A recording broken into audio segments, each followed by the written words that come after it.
Declaro abierta The 9,987th meeting of the Security Council is called to order. Del Consejo de Seguridad. The provisional agenda for this meeting is the situation in the Middle East, including the Palestinian question. The agenda is adopted. Queda aprobado el orden del día.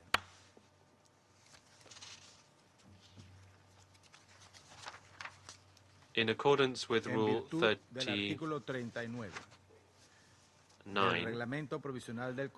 of the Council's Provisional Rules of Procedure, I invite the following briefers to participate in this meeting.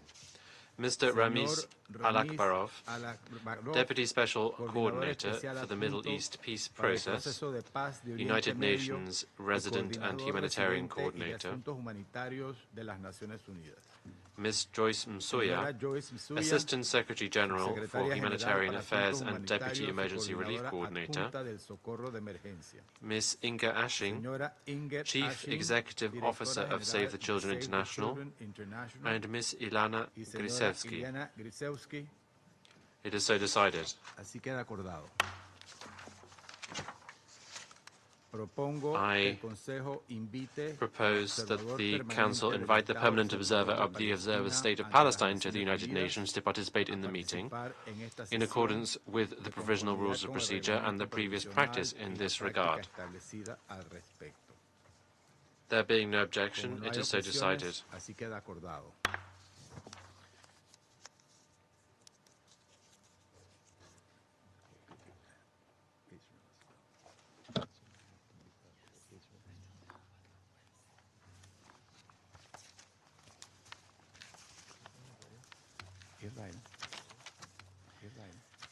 In accordance with Rule 37 of the Council's Provisional Rules of Procedure, I invite the representative of Israel to participate in this meeting. It is so decided. The Security Council will now begin its consideration of Item 2 of the agenda. I now give the floor to Mr. Ramiz Alakarov.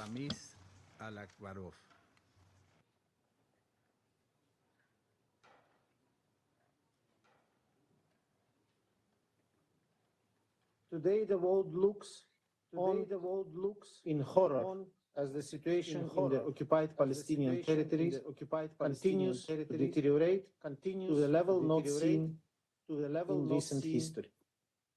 Over 22 months into hostilities, Gaza is sinking deeper in disaster, marked by rapidly mounting civilian casualties, mass displacement, and now famine. The hostages held by Hamas and other Palestinian armed groups continue to languish in appalling conditions. Meanwhile, the occupied West Bank, including East Jerusalem, is also facing an unprecedented crisis. Relentless expansion of settlements, demolition, intensifying violence continue to undermine any prospect of peace. The choice could not be clearer. Continue the current path of perpetual conflict, entrenching the occupation, or recommit to a political process that will solve the conflict, end the occupation, and realize a two-state solution. Mr. President, tragically, there is no end in sight to the conflict in Gaza. Despite a renewed push by the mediators to reach a ceasefire and hostage release deal, a breakthrough remains elusive. Israeli strikes have intensified throughout Gaza, hitting IDP tents, schools, hospitals, and residential buildings. The human toll of these hostilities has been staggering. Since 23rd July, At least 2,553 Palestinians were killed, according to the Ministry of Health in Gaza. Some 271 were reportedly killed while attempting to collect aid, including in the vicinity of militarized distribution sites. Palestinian armed groups also continue to target the IDF and sporadically launch rockets towards Israel. Journalists continue to be targeted, with over 240 journalists killed in Gaza since the conflict began. On August 10, an Israeli airstrike hit a tent used by journalists in Gaza City, killing 6 journalists. The IDF said they were targeting Al Jazeera correspondent Anas al-Sharif, who they said was the head of a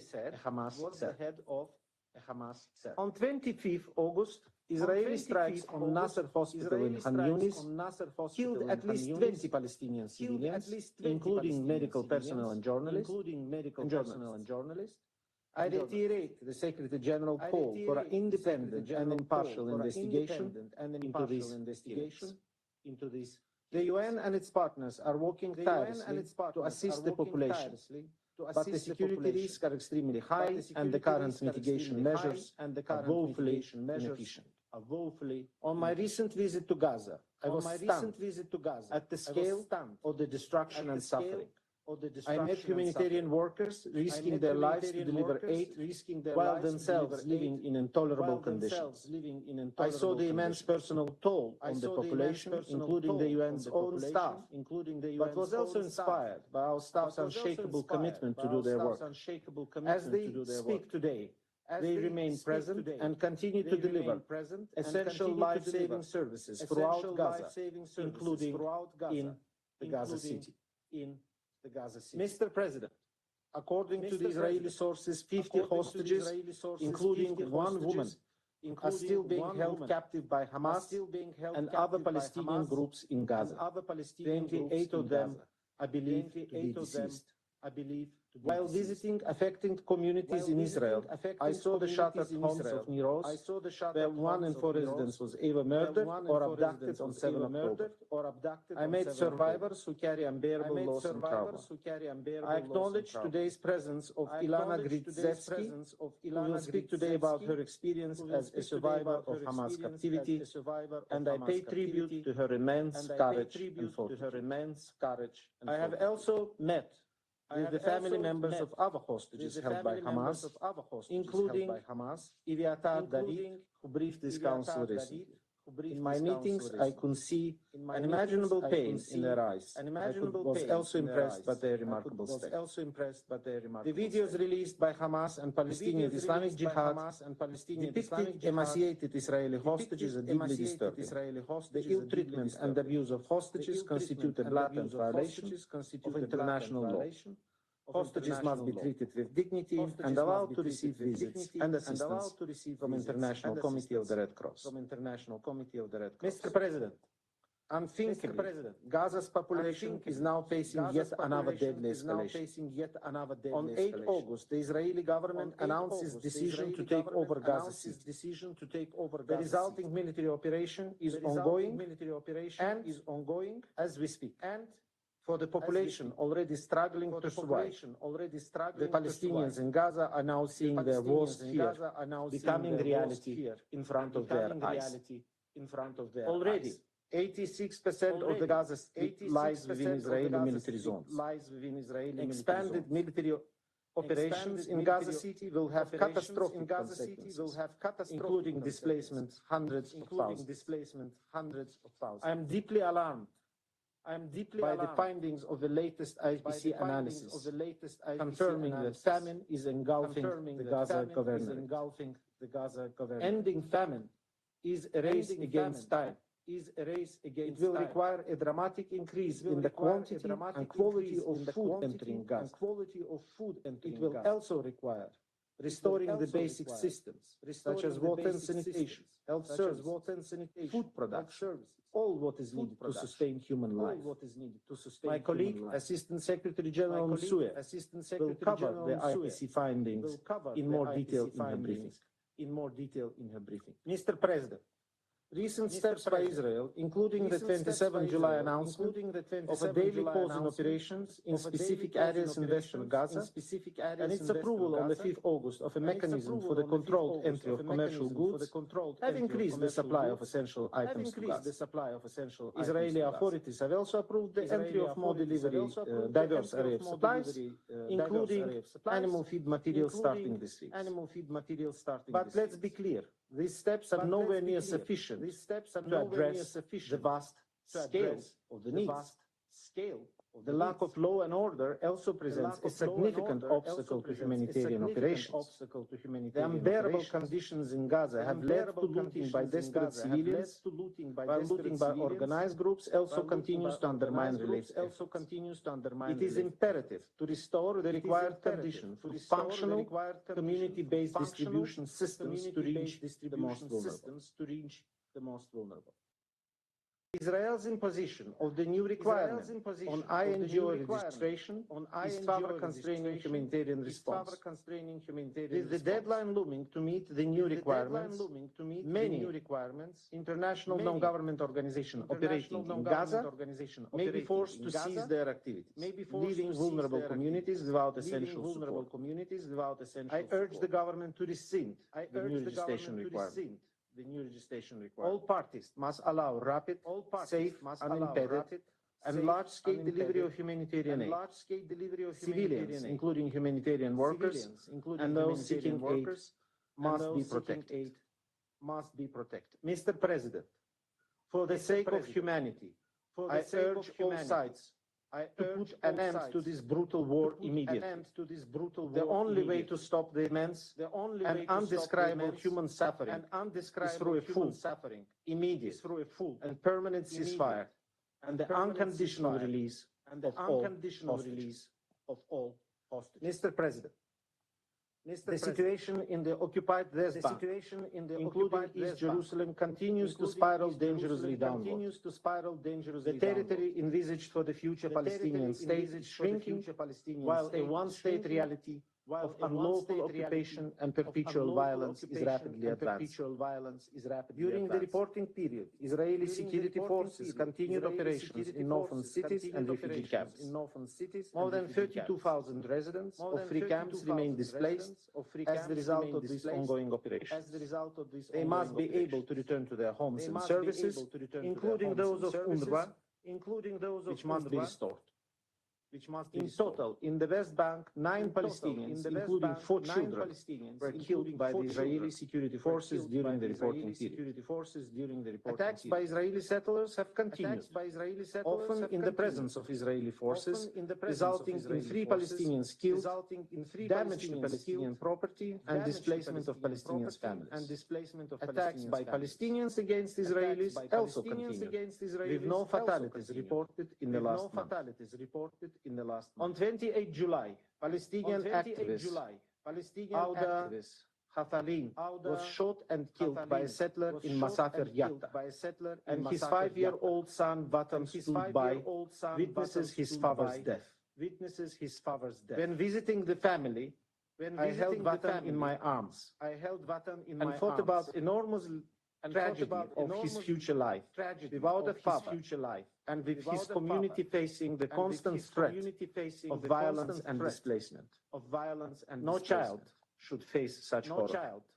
Perpetrators of settler violence must be held to account.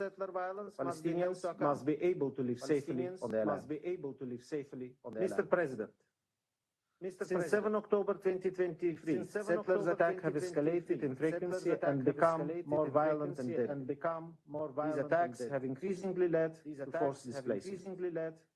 Frequently, settlers then move into areas that were fully displaced and establish outposts with the acquiescence of Israeli authorities. This leads to further settlement expansion and consolidation of Israeli control.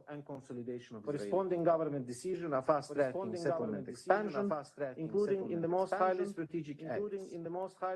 On 20th August, the Israeli High Planning Committee approved a plan on the construction of more than 3,400 housing units in the area EU1. If implemented, the move would effectively see a connection between the northern and southern West Bank. As such, it would undermine the possibility of a viable viable and contiguous Palestinian state. I urge Israel to immediately seize any steps towards construction in E1 area and recall that all establishment of settlements violates international law. Meanwhile, Israeli authorities continue to demolish Palestinian-owned structures, leading to displacement of 175 Palestinians, including 72. These moves align with broader efforts to entrench control over the West Bank, including last month's decision by Israeli Knesset to adopt a non-binding and symbolic motion calling for the application of Israeli sovereignty across all settlements in the occupied West Bank. Alongside these developments, the Palestinian Authority continues to face an unprecedented economic crisis. According to the Palestinian Authority, since May of this year, Israel has not transferred any clearance revenue collected on behalf of the Palestinian Authority. Overall, more than $2 billion US dollars of Palestinian clearance revenues is withheld by Israel. The correspondent banking relationship with Israel is under constant threat, and accumulation of excess shekel in Palestinian banks has escalated into a systemic crisis. All this presents a grave threat to the Palestinian economy and banking system. If left unattended, it could threaten the viability of the Palestinian Authority. Mr. President, the developments I have described are taking place in a volatile regional context that continuing to plug the Middle East. This week alone saw another exchange of fire between the Houthis in Yemen and Israel, continued Israeli strikes in Lebanon, and IDF incursions in Syria. I welcome ongoing diplomatic efforts to de-escalate tensions and urge implementation of all relevant UN resolutions and existing agreements. Mr. President, this alarming picture compels us to act with determination to reverse the present trajectory, starting with the ceasefire and the release of all hostages. What is needed now is a bold action to resolve the conflict, end the occupation, and re-establish a political horizon. In this regard, I welcome the convening of the high-level conference on the implementation of two-state solution, co-chaired by France and the Kingdom of Saudi Arabia. The message from the international community is clear. The two-state solution remains the only viable path towards just and lasting resolution of the Israeli-Palestinian conflict. We must work collectively now to advance practical steps, including through our engagement at the upcoming UN General Assembly high-level week in September. With Gaza immersed in a situation so horrendous that it defies basic humanity, and with the West Bank facing genuine threats to its long-term existence, we can no longer wait. I thank you for your attention, Mr. President. I thank Mr. Alakarov for his briefing. I now give the floor to Ms. Joyce Msuya. Mr. President, members of the Council, as I brief today, I'm reminded of previous messages we have delivered to this Council over the past months, cautioning that famine, then a worst-case scenario, was becoming increasingly likely. On 22nd of August, the Integrated Food Security Phase Classification Famine Review Committee confirmed that famine is now occurring in Gaza Governorate and is projected to expand further to Deir al-Balah and Khan Yunis by the end of September. Allow me to share some numbers. Over 500,000 people currently face starvation, destitution, and death. By the end of September, that number could exceed 640,000. Approximately 1 million people are in emergency IPC Phase 4, and over 390,000 are in crisis IPC Phase 3. Virtually no one in Gaza is untouched by hunger. At least 132,000 children under the age of 5 are expected to suffer from acute malnutrition between now and mid-2026. The number of those at risk of death among them has now tripled to over 43,000. For pregnant and breastfeeding women, that number is predicted to surge from 17,000 to 55,000. My colleague from Save the Children will speak in greater depth on this. The suffering of children remains one of the most heartbreaking dimensions of this crisis. Mr. President, behind these stark numbers are human lives, daughters, sons, mothers, and fathers, futures cut short and communities scarred. The Famine Review Committee has been called 5 times to assess food security and nutrition in Gaza. We sounded the alarm after each of these assessments. We also reported to the Council twice under Resolution 2417 on conflict and hunger, first in February 2024 and again in June this year. Let us be clear. This famine is not a product of drought or some form of natural disaster. It is a created catastrophe, the result of a conflict that has caused massive civilian death, injury, destruction, and forced displacement. Last month, over 100 Palestinians on average were killed every day, according to the estimates by Gaza's Ministry of Health. Nearly twice the average daily toll recorded in May. In the same period, some 800,000 people were newly displaced, pushed into overcrowded areas that lack shelter and other essentials. This famine is also the result of 22 months of restricted and compromised delivery of essential humanitarian and commercial supply, degraded health and nutrition systems, lack of adequate shelter, and broken water sanitation and hygiene networks, which have accelerated the spread of disease and turned menstrual hygiene into a nightmare for women and girls. The famine in Gaza is also the result of a destroyed food production system where 98% of the cropland is damaged or otherwise inaccessible, and where livestock is decimated, as ASG Alakarov has just shared. Mr. President, we have seen an uptick in aid entering Gaza over the past weeks, including in the number of trucks and fuel tankers. During this time, the UN and our partners have brought in at least 12,000 metric tons of wheat flour, supported 80 kitchens serving 400,000 meals daily, brought in therapeutic food for 30,000 malnourished children for 1 month, delivered truckloads of vital medical supplies, including blood units, and ensured clean water reached over 1,000 locations, alongside hygiene kit distribution and network repairs. Limited commercial traffic has also resumed in the past weeks.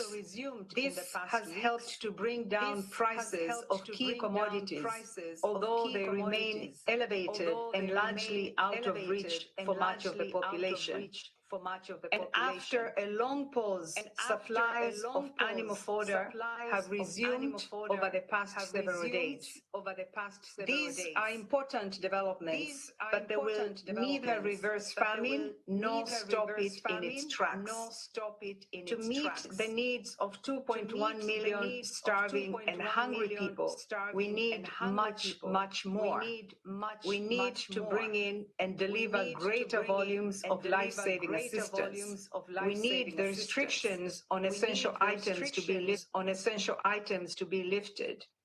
And we need a halt to the delays and denials that undermine our work every day. I would like to thank Mr. Alakarov for his leadership as humanitarian coordinator on the ground, in particular for his ongoing engagements to address the serious constraints we are facing. Mr. President, international humanitarian law is a vital safeguard against hunger in conflict. It prohibits the use of starvation of civilians as a method of warfare and forbids attacks on objects essential to civilian survival, such as food, water, and agriculture infrastructure. It demands that the parties take constant care to spare civilians and civilian objects throughout their military operation. It demands that humanitarian personnel and assets be protected at all times and that the provision of unimpeded humanitarian relief be facilitated. There is still time to act. Mr. President, before I close, we must not forget the deterioration in the West Bank, where warlike military operations, settler violence, and discriminatory policies are deepening humanitarian needs and increasing civilian vulnerability.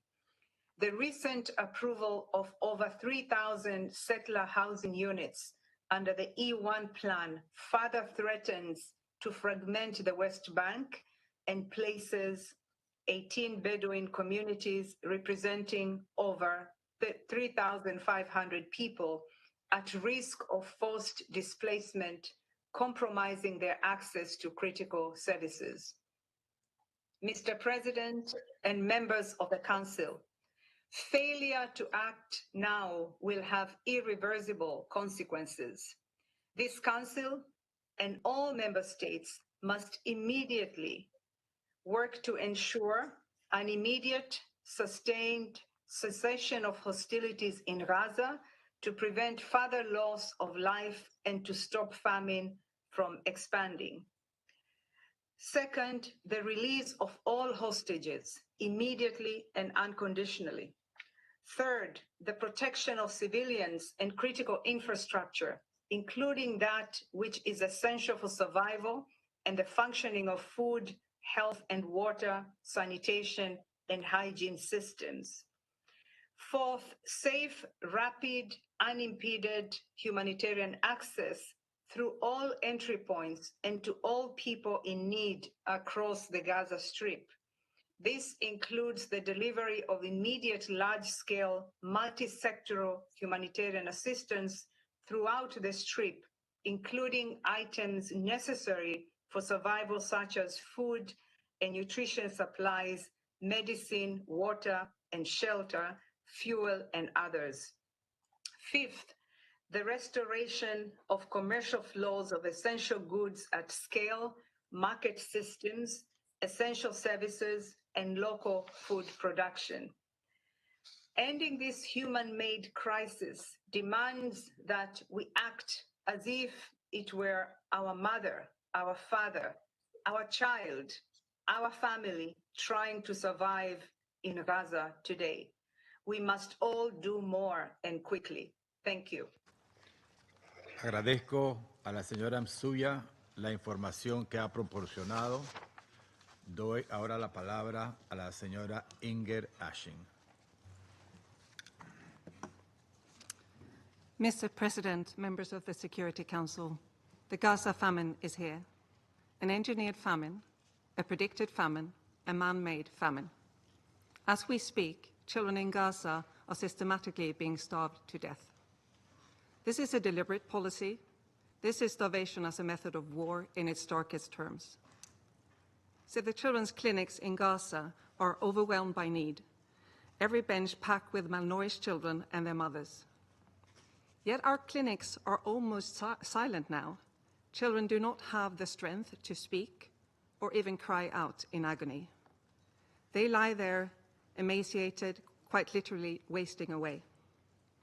Their tiny bodies overcome by hunger and disease. The medical and specialized nutrition supplies they need all but used up. Without these, malnourished children will die. A few kilometers away stand ready a sea of supplies. thousands upon thousands of truckloads of life-saving items, all blocked. The government of Israel could end this famine tonight if it choose to, and end its deliberate obstruction and let humanitarians do our work. Instead, there are reports of escalation in Israeli military activity in Gaza City, more attacks on hospitals, more killing. Mr. President, at our child-friendly spaces, children draw what we call wishing clouds so that they can imagine a better future.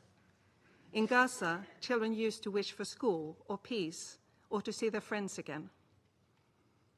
Once the total siege began in March, children would increasingly tell us that they wish for food, that they wish for bread.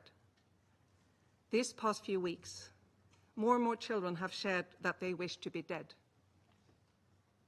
One child wrote, "I wish I was in heaven where my mother is. In heaven there is love, there is food and water." Children are being killed in Gaza by bombs, bullets, and now starvation. An entire generation at risk of being wiped out. Every decision maker in every capital in the world, everyone in this room, has a legal and moral responsibility to act to stop these atrocities. Famine means that there are no more breaking points and no more alarm bells. It is the worst case scenario. We told you this was coming, loudly and clearly. It has been constructed by design for 2 years. Famine is a technical term. It is determined by an independent, globally respected body known as the IPC. When there is not enough food, children become acutely malnourished and then they die, slowly and painfully. This, in simple terms, is what famine is. By measuring a child's weight related to their height and their upper arm to assess the amount of body fat and muscle they have left, we can objectively measure in real time the slow descent into the horror of starvation. The lives of at least 132,000 children under the age of 5 in Gaza are now at risk of acute malnutrition. This number has doubled since May 2025. Every other indicator confirms the IPC's assessment. In the first 2 weeks of August, well over half of pregnant women and new mothers screened at Save the Children's clinics were malnourished, 7 times higher than before the siege began in March. We have since run out of the supplement designed to prevent pregnant women and new mothers becoming malnourished.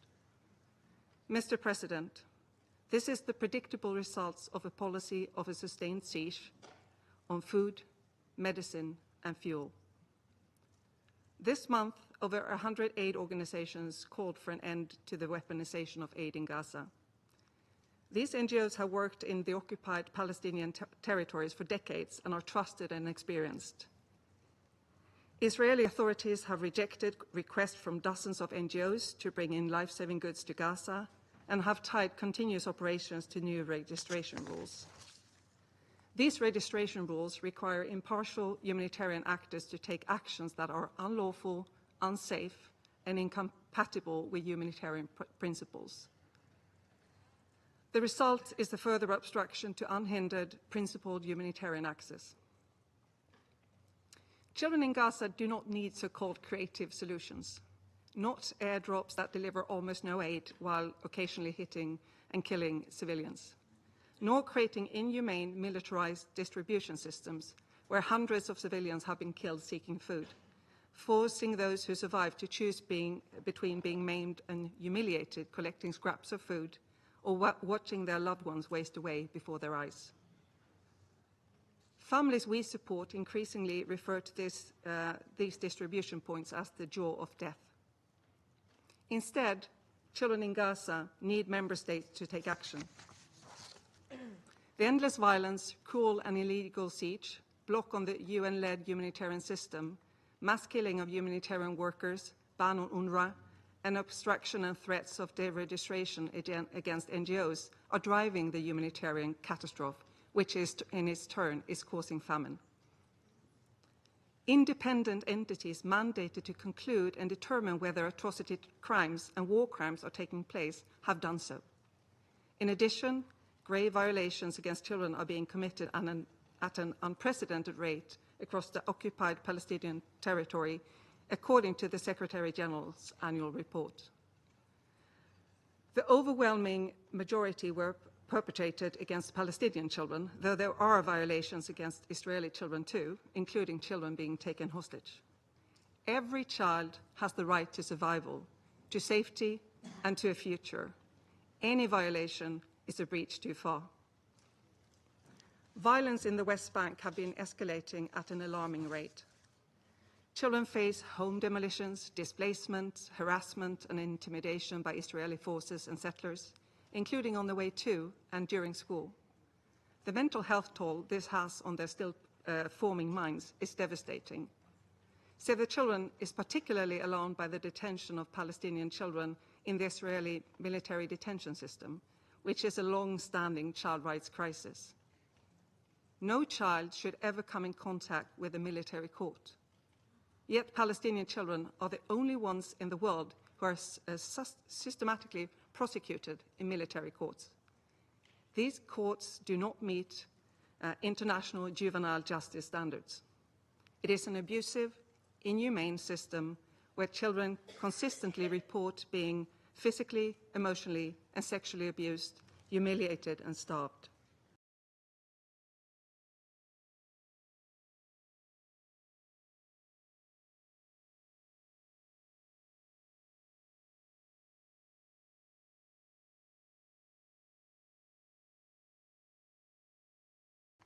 More committed against children, against civilians and hostages.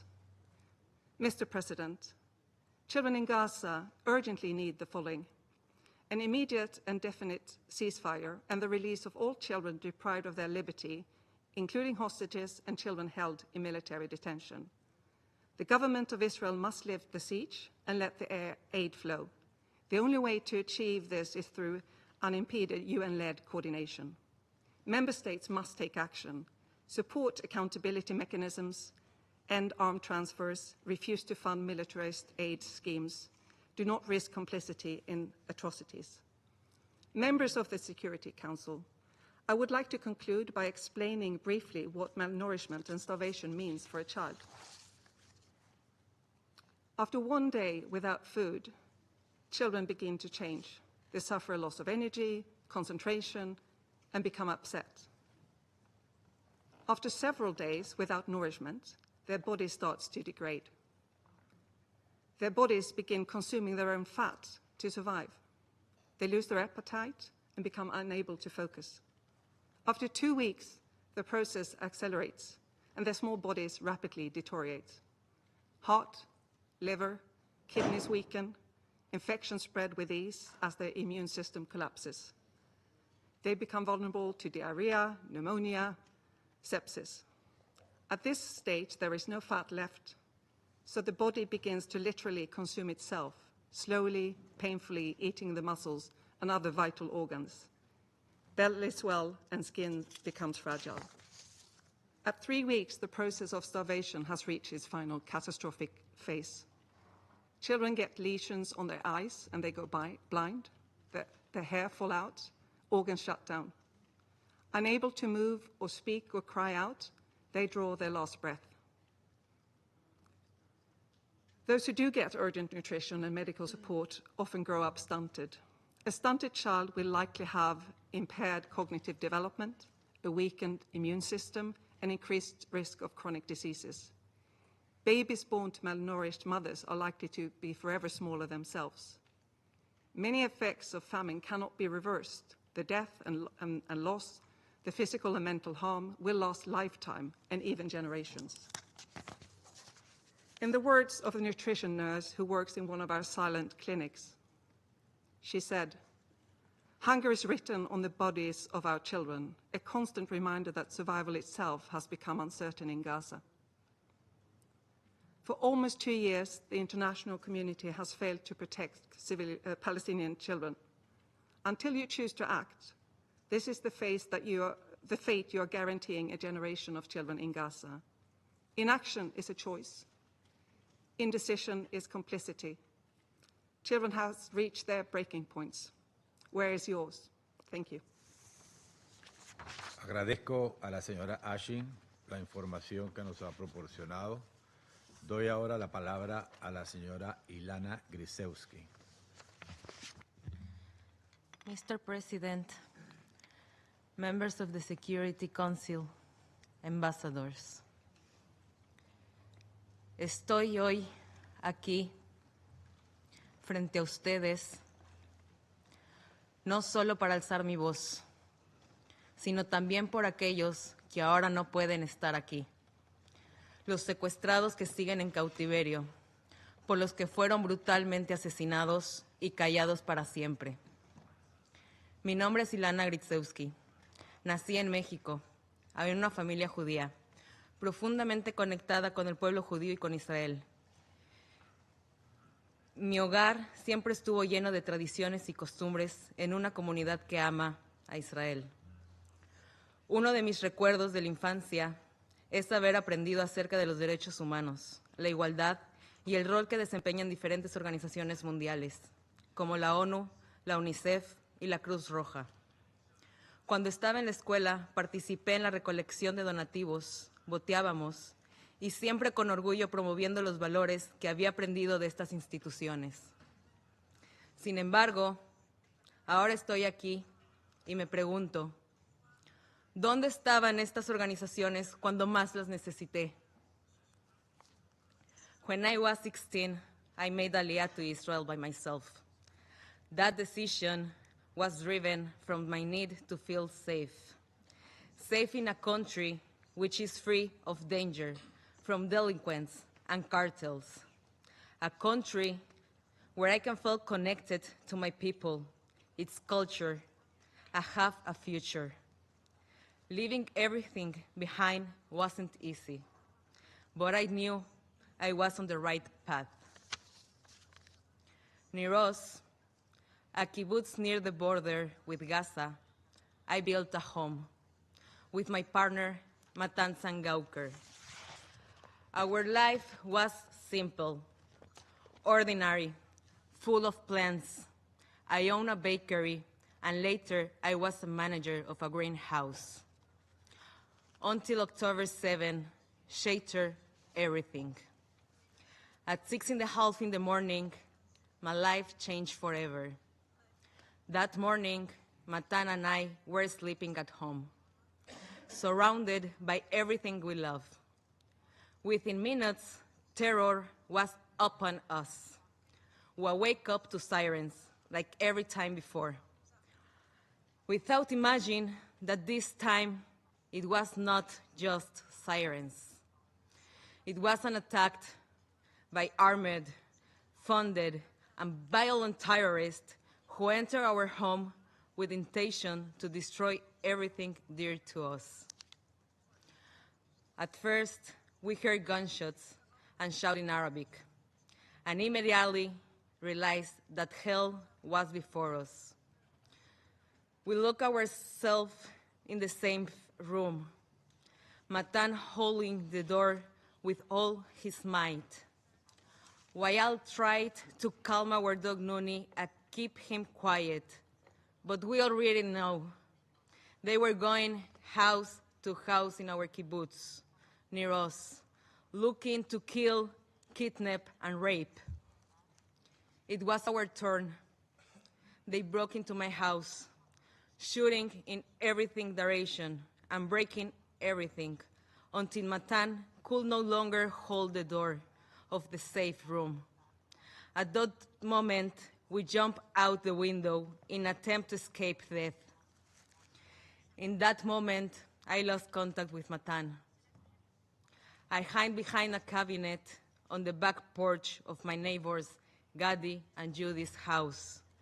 Gadi Haggai and Judith Weinstein Haggai, like so many others in Iros, were murdered on October 7, and their bodies were taken into Gaza. Slowly, I hear the sound of dry lives breaking and the shout of terrorists approaching.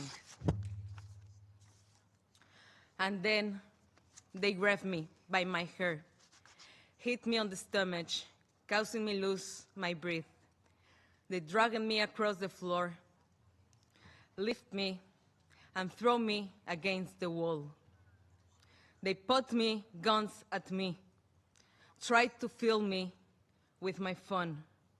I raised my hands, told them I was Mexican, begging them not to hurt me, not to rape me, not to shoot me. Just let me go. The only thing I could think was why my family have to see me end my life like this. The terrorists beat me, humiliate me, touched me all over, threw me on the motorcycle, and took me to Gaza. I saw near us the place where we built our life turned to ash. On the way to Gaza, when they start to touch me and sexual abuse me, I passed it out physically and mentally. I couldn't hold it anymore. I guess my body prefers to shut down. They keep beat me because for them I was a prize. I wake up in a storm rain house, lying half naked on rocks, surrounded by Hamas terrorists. I had to beg not to be raped. I'm telling them I was on my period. At first, they didn't understand if I was on my period or I was pregnant, but nevertheless, that made them leave me alone. They threw me a hijab, a dress, at me, and ordered me to get dressed. I didn't know exactly what had been done to my body in those last minutes when I was in condition, but my soul already knew. Nothing will be ever the same. I was suffering for a fractured jaw, a broken pelvis, ear damage for explosion, and a burn leg. One of the first day, many people came to see me, to play main games. One of them fixated on me. He told me I will never leave, that I was beautiful, that we were going to marry and have children.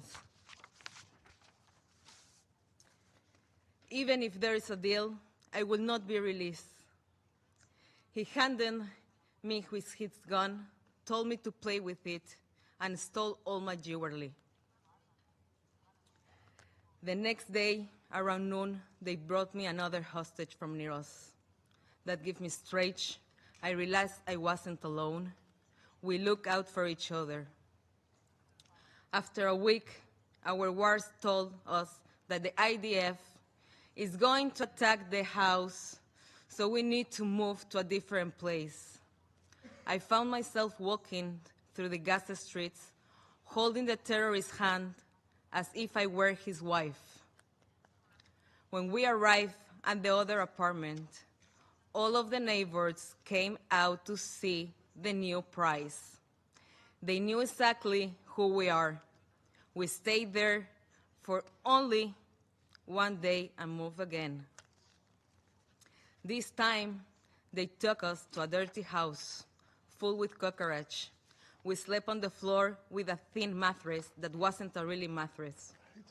We spent over 14 days there with barely any food, almost no water, constant psychological terror, no basic human or humanitarian needs, such as medicine, showers, hygienic products.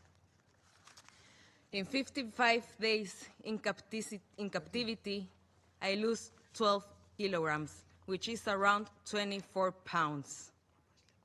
They did not give me any medicines. No doctor came to see me, even though I told them that I was suffering from colitis and anemia. The terrorists dedicate everything, where we call talk, where we call go to the bathroom, when we call get up. They wake up us in the middle of the night for cruel interrogations. From the moment I was captured, the wars were with me all the time.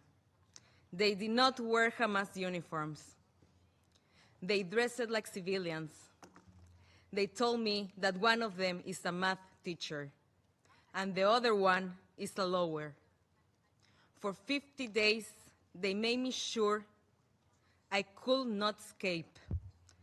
They told us all the time that we would be hostage for 5 or even 10 years.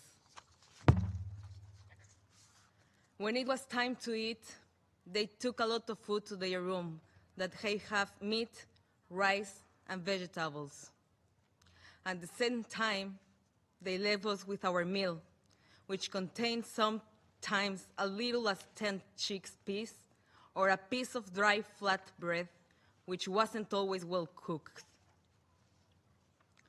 About 4 days before my release, someone knocked on the door. We wake up terrified, thinking we weren't going to be included in the deal. But they came to tell us we were going home. They changed our clothes, moved us, and prepared us to leave. But it was a lie. They transferred me to a hospital. Now I know it was the Nasser hospital. They look us through the back entrance and walk us past all the civilians. In the hospital, there was an area which was closed off and used only by Hamas. With an armored ward, they look us in a room where we meet the third hostage. The next morning, around 10 a.m., they told us again that we are going home. They moved us on another room and made me undress to check I have no surveillance device on me. Later, they briefed us, checked us, gave us supplies, and told us to get in the car waiting outside. But instead of taking us to freedom, they take us to a tunnel. There we see more hostages, some of whom were my friends from my kibbutz near us. I saw Eitan Oren and David Cunyo there, who still remain in Hasson Hamas. It was only then, in the tunnels, after more than 50 days, that I found out that my boyfriend Matan was also a hostage, just a short distance away, but I couldn't reach him. I begged to the terrorists to let me see him. They said later. I made me do different things, such as clean the kitchen, to make me think that after that they will let me see him. Later, never came, and did not get to see Matan. The next day, they told me I was leaving. I refused. I wanted to see Matan. I knew that if I would leave, my soul will remain there in Gaza. But they didn't let me stay. So I left with a hole in my heart. I promised my friend I will do everything in my power to bring them home. And now I'm keeping that promise. People see my face and think I'm free. But freedom is not a switch you can turn on and off. Trauma doesn't vanish once you are released. Now, with every siren, every rocket for Iran, Yemen, or Gaza, I'm throwing back into the held. The difference, I have a safe room. Matan doesn't. He is still in Gaza. You hear about what Hamas has done on October 7.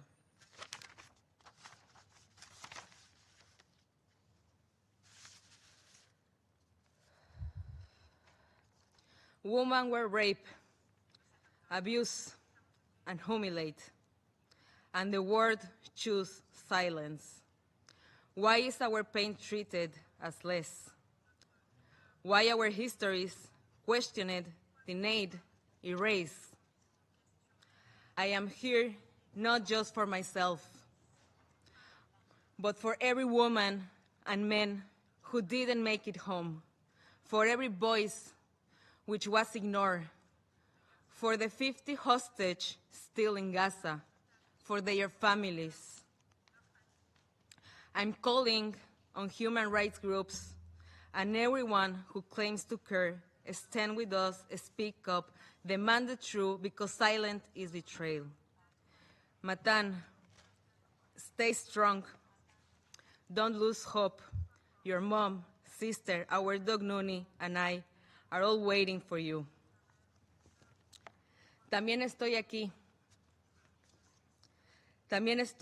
hoy aquí como mujer mexicana, porque es mi lugar de nacimiento, donde los carteles asesinan y torturan a la gente. Los llaman como lo que son, criminales, terroristas, delincuentes. El mundo los reclama y condena sin ninguna duda. Y entonces me pregunto, ¿por qué jamás que quemó niños vivos, violó mujeres, violentó sus cuerpos y los mutiló, secuestró niños y adultos mayores, no es condenado de la misma manera? ¿Por qué jamás es considerado de manera diferente? ¿Por qué no como el grupo terrorista que es? ¿Por qué las víctimas judías somos cuestionadas y se duda de nuestro testimonio, cuando el resto se le cree inmediatamente? Este doble estándar no es hipocresía, es traición. So I ask you, members of the Council, do not turn away. Do not look for excuses. Do not allow political divisions to silence the voices of victims. Use your influence.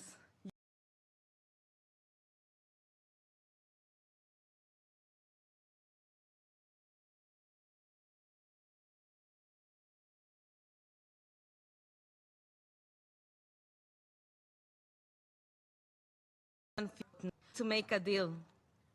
People in Israel want this war to end. Bring them home. Bring Matan home. Bring all of them home. Only then I will be able to begin to heal. Only then can the hostages' families begin to heal. Only then we will begin to believe again in the values that the Council was created to uphold. Mr. President, Excellence, I was released after 55 days, but my soul remains in captivity with Matan and all the hostages.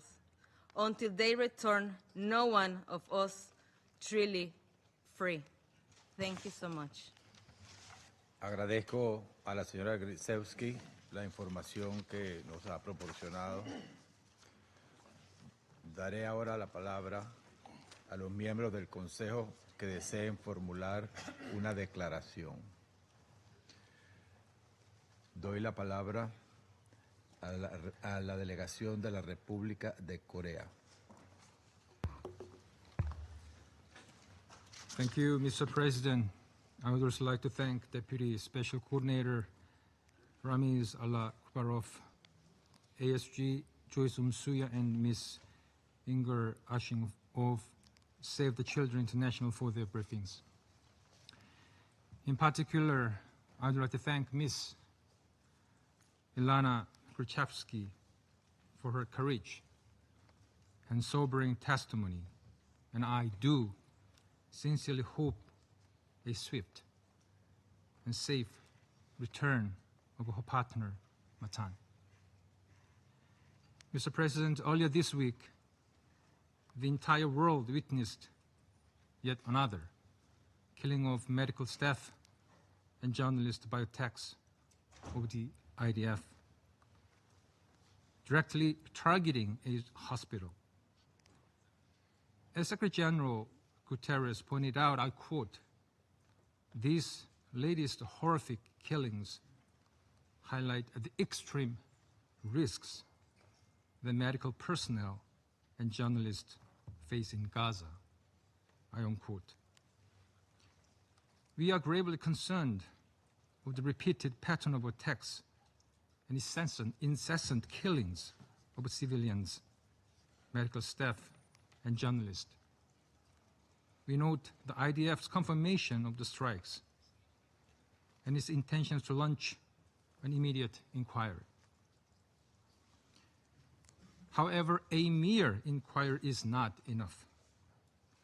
Since the war broke out, we have witnessed a series of investigations resulting in no concrete measures.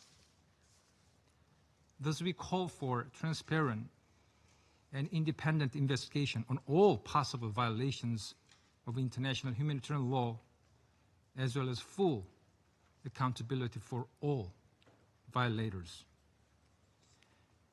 Mr. President, far too many innocent people have been killed in this war, sparked by the terrorist attacks by Hamas on October 7th and Israel's massive military attacks. And another alarm was sounded by recent media reports that Israel's classified military database identified less than 20% of the fatalities in Gaza as members of Hamas and other militant groups. Yet even before these reports, we already knew through numerous statistics, daily reports, testimonies, and video clips the scores of innocent civilians, including women and children, and aid seekers are being killed every single day. Thus, we reiterate our strong call for the protection of civilians by all parties in accordance with international humanitarian law. Humanitarian workers, medical staff, and journalists must be protected.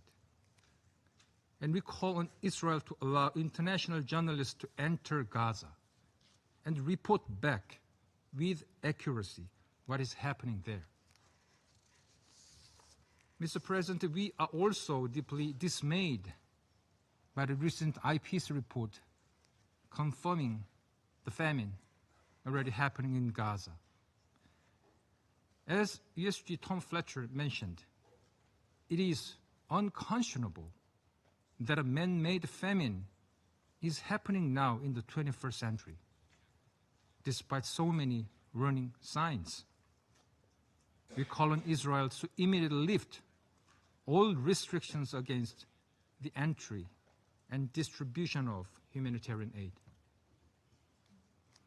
We are aware of elevated efforts to expand delivery of aid inside Gaza, including the airdrops. But as repeatedly pointed out by the UN, the ceasefire earlier this year proved that the dignified distribution of aid on the ground by the UN and its partners is the most efficient way. Having said that, we reaffirm our strong support for the humanitarian system and relevant agencies, including the OCHA and UNRWA. We all are aware of the best way to protect civilians and to flow Gaza with aid: an immediate ceasefire and release of hostages. Expanding military operations, including an attempt to take control of Gaza City, will only exacerbate the humanitarian crisis in Gaza. Reiterating our steadfast demand for the release of all remaining hostages brutally held by Hamas, we urge parties to this conflict to faithfully engage in the negotiations to secure a ceasefire in Gaza. And we continue to believe in the tireless efforts by mediating countries, including the US, Qatar, and Egypt. Mr. President, while our attention is mainly focused on the horrific tragedy in Gaza, we must not lose sight on the worsening situation in the West Bank. The decision by the Israeli government to resume the construction of the E1 settlements is of major concern. it would not only hamper the prospect of the two-state solution by effectively severing the contiguity of the West Bank, but will also deepen the instability and insecurity in Israel and Palestine, as well as in the wider region. Mr. President, Korea has consistently supported the two-state solution as the sole viable path forward. The advancement of this project will be an existential threat to this aspiration. We thus call on the Israeli government to reverse its decision. Any other unilateral actions that are in violation of Resolution 2334, including settler violence, demolition of homes, displacement of Palestinian civilians, and provocative actions must also stop. We hope that enhanced efforts by the international community to revive the prospect of the two-state solution will soon pave the way toward a secure future for the Middle East based on the harmony and coexistence. I thank you, Mr. President. Agradezco a la delegación de la República de Corea su declaración. Doy ahora la palabra a la delegación de Argelia. Mr. President, at the outset, we thank ASG Msuya and Deputy Special Coordinator Alakarov for their sobering briefings. We listened attentively to Ms. Ashing and Ms. Gritzewsky, who brought to this Council the perspective of human suffering. For Algeria, this is not an abstract debate. Our compass points in one direction, and one direction only toward morality and legality, and also empathy toward all those who are suffering. We call, and we will continue to call for an immediate and conditional and permanent ceasefire, the only condition that can end the agony of Gaza. An agony born from the Israeli occupying powers' deliberate policy of killing, of destruction, and annihilation. Policy shielded by impunity and immunity. Let us be clear. Had Israel respected the ceasefire agreement brokered by Qatar, Egypt, and the United States, all hostage, all captive, all detainees would have reunited with their families, including your partner, Natan. Today, instead of embraces, there is only mourning and despair. Mr. President, the topic of today's debate is the Palestinian question. But today, I will not speak of the illegal settlement activities that fragment the West Bank into North and South and isolate Jerusalem from the West Bank. I will not speak of dispossession and annexation of Palestinian land. I will not speak of inflammatory rhetoric and actions that threaten the sanctity of Al-Aqsa Mosque. I will not speak of the continued erosion of the two-state solution. I will focus on the suffering in Gaza that has reached a level of barbarity that defies imagination. As the Secretary General reminded us, just when it seems there are no words left to describe the living hell in Gaza, a new one has been added. Famine. Yes, famine. A man-made famine. We have been warning of it. Now, famine is confirmed by the IPC. Famine is no more a fear, it is a reality. And it will expand by September if nothing is done by the international community, by this very Security Council.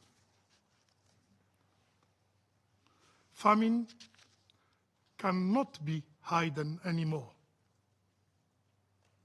behind manipulated figures and misleading claims of aid. Famine cannot be addressed through restricted access or token and impactless airdrops. Airdrops conducted only to soothe the conscience. Famine. Famine is the shame that will haunt all of us, all who could act and choose silence. But famine, Mr. President, is not only a word in a report. It has faces. It has names. It has stolen dreams.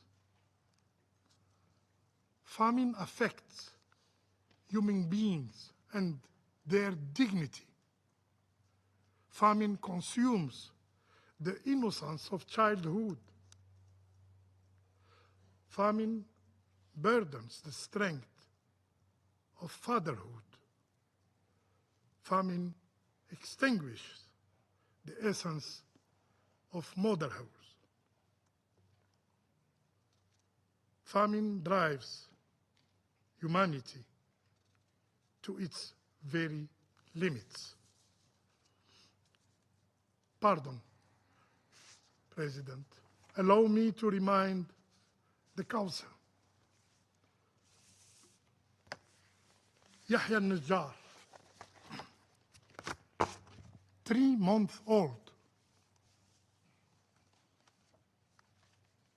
starved to death.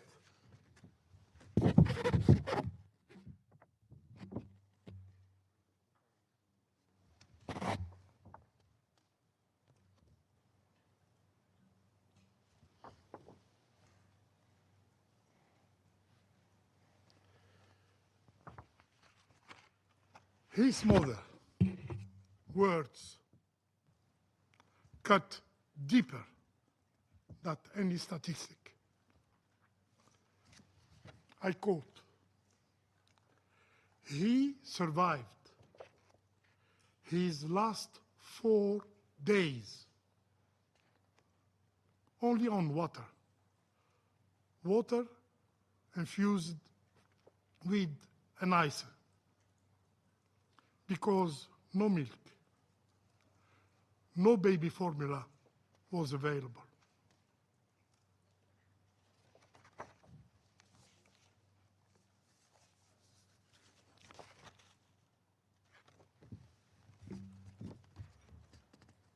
Yazan Abu Ful, 2-year-old. He is still alive. He stands shirtless in the hand of his father. Do you have children? Do you have grandchildren? Imagine being Yazan's parents, empty of despair, watching the candle of his life drop while powerless to help. Yazan Abu Fil, 2-year-old.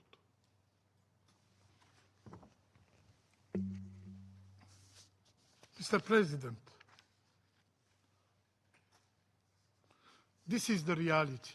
This is the grim reality that the Israeli authorities want to conceal. This is why international journalists are banned from Gaza. This is why Palestinian journalists are deliberately targeted and assassinated. 245 of them have lost their lives. Late August, the IDF, Israeli Defense Forces, deliberately killed 6 journalists. They carried nothing but the word, but the image, and they raised nothing but their voices.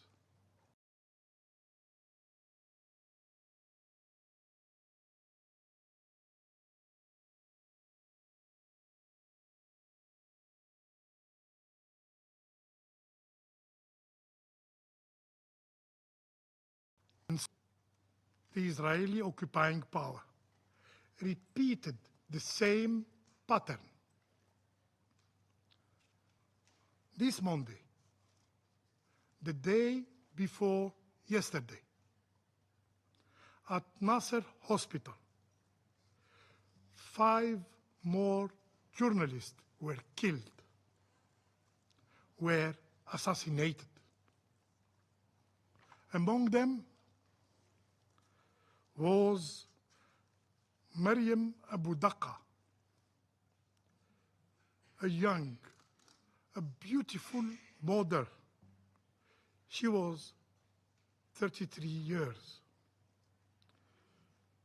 Her armor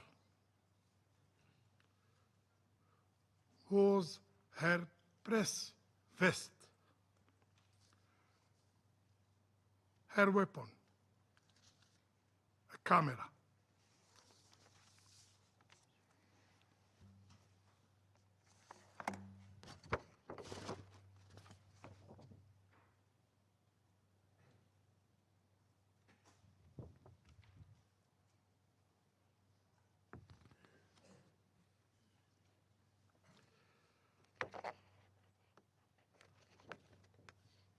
A few days before,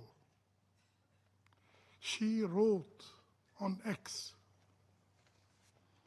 a letter to her 13-year-old. His name is Ghaid.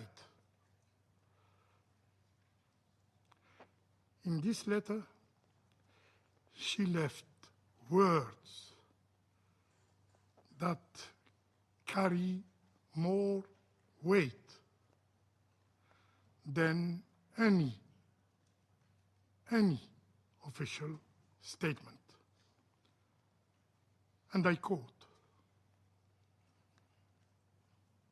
right, you are the heart and soul of your mother.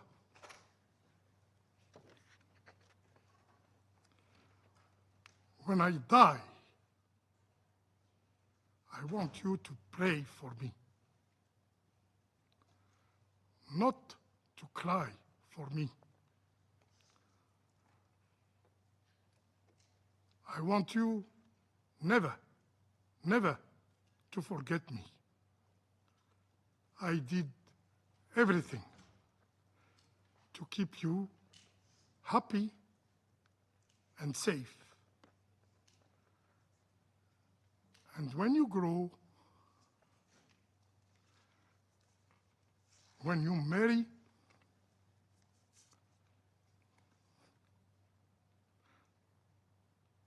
and when you have a daughter,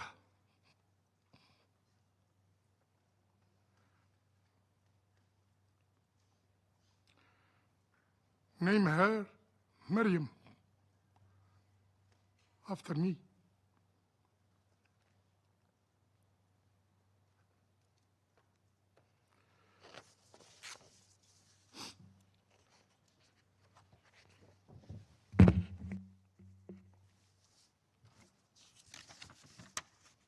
Mr. President,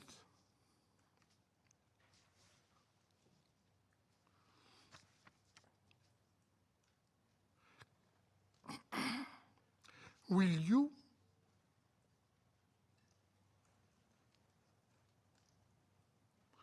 this council persist as a theater of lamentation,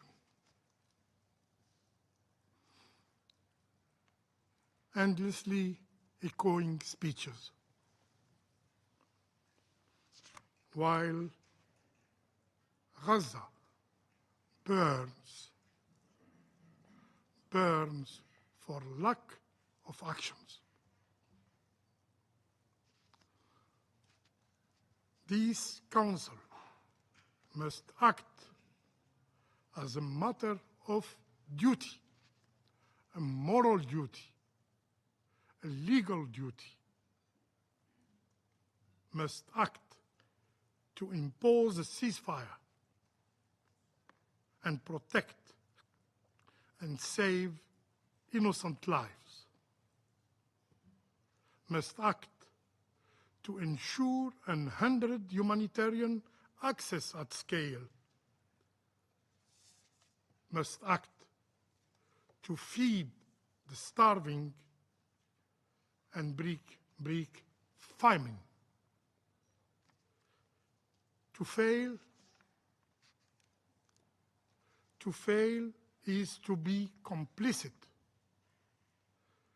To delay is to accept shame. Yes, shame. To stop a genocide is not an option. It is an obligation. I thank you. Agradezco a la delegación de Argelia su declaración. Doy la palabra a la delegación de Guyana. Thank you, Mr. President. At the outset, I thank Assistant Secretary General Msuya and Mr. Alakarov for their briefings. I also thank Ms. Ashing for her perspective and Save the Children for the work they continue to do under extremely difficult circumstances, and commend Ms. Gritzewsky for her bravery today in sharing her horrific experience with us.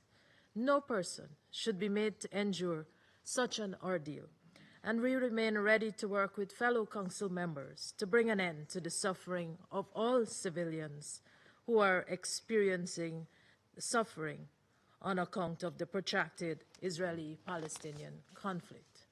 Mr. President, the past few weeks have been marked by several extremely troubling developments in the occupied Palestinian territory, further compounding the plight of the Palestinian people and deepening the present conflict. Among those developments was the declaration of famine in the Gaza Governorate by the Integrated Food Security Phase Classification, IPC, with Deir al-Balah and Khan Yunis governorates projected to experience famine in the coming weeks.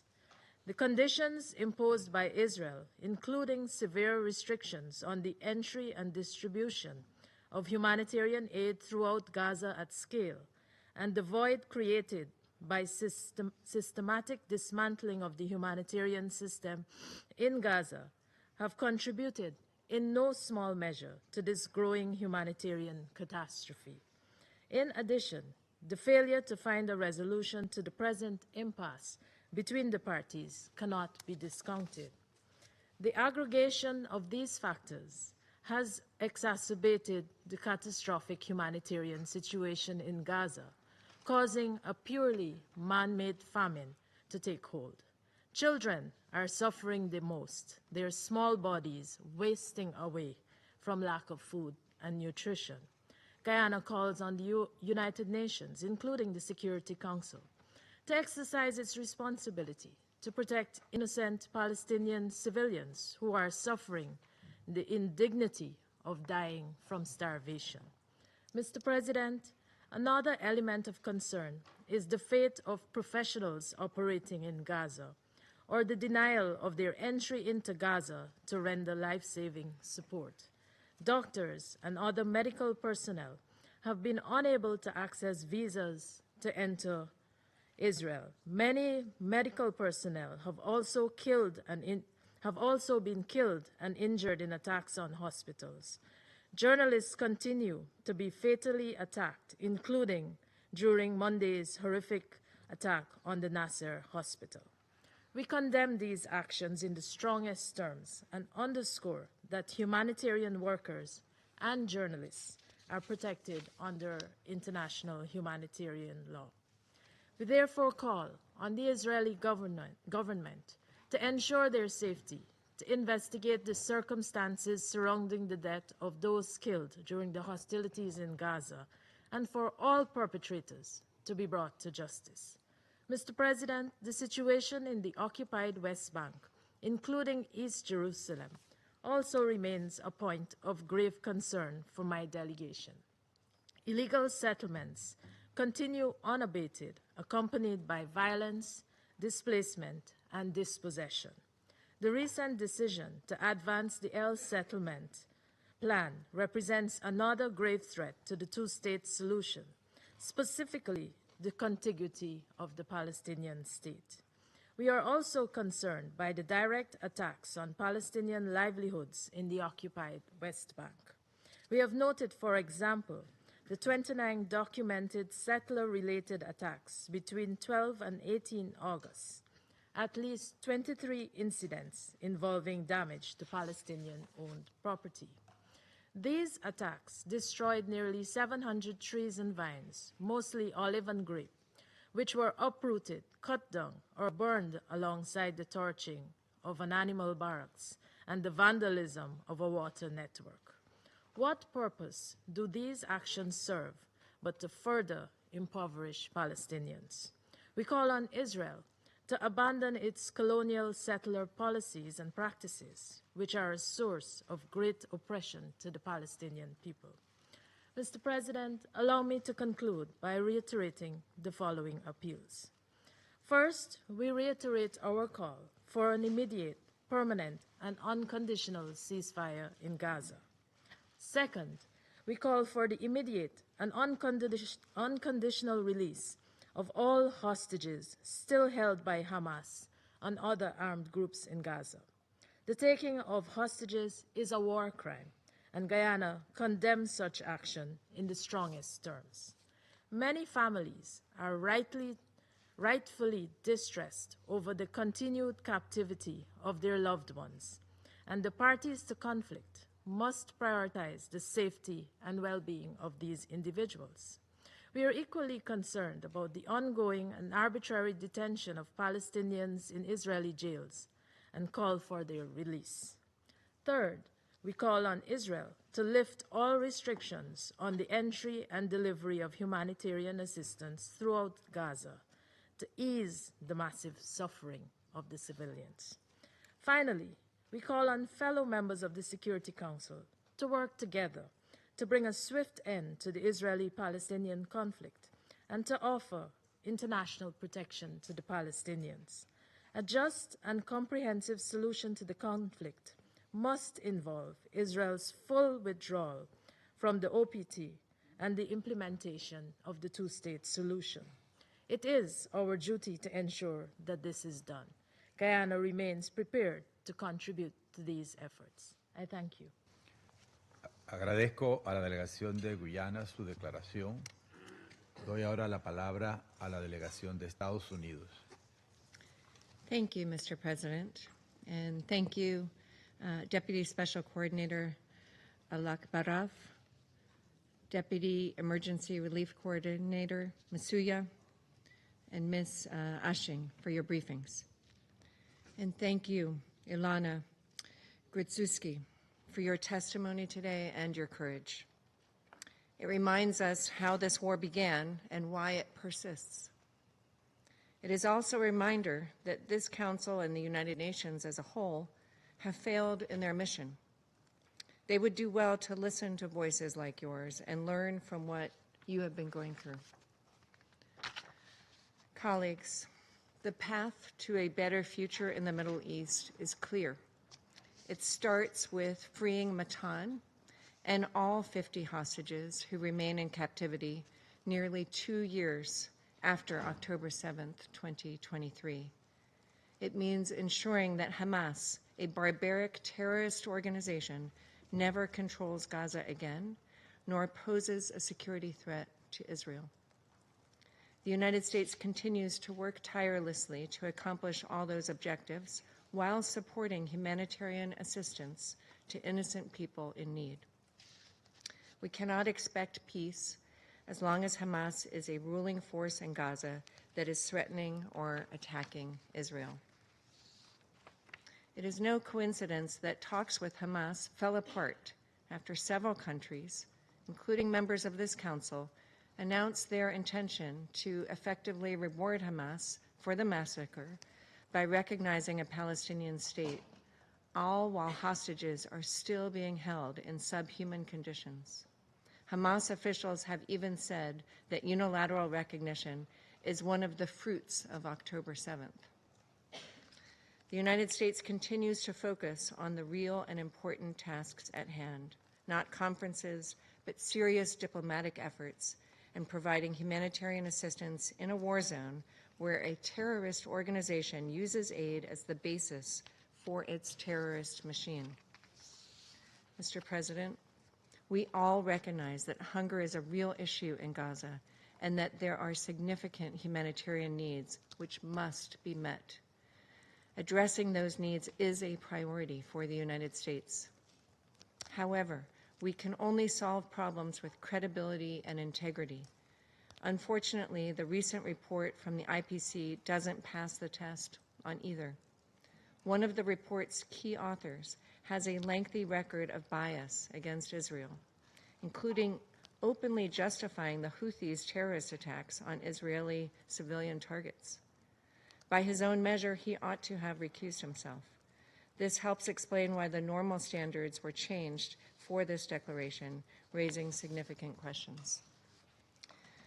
We can spend no shortage of time pontificating and lecturing, but we are here to solve real problems affecting real people, and the only way to do that is with credibility and integrity. Colleagues, President Trump wants to alleviate the suffering the people in Gaza are experiencing at the hands of Hamas and has prioritized getting aid to people in need while implementing safeguards to prevent Hamas from looting. As of August 26th, the Gaza Humanitarian Foundation has delivered more than 140 million meals directly to civilians in Gaza, 1.5 million meals just today. UN data on the UN's own deliveries tells a different story.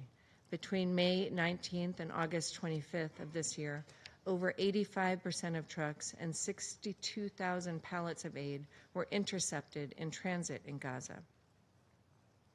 The hard truth is that the international community has poured hundreds of billions of dollars into Gaza over the years, while turning a blind eye to the fact that it was subsidizing and facilitating Hamas's creation of a terrorist stronghold.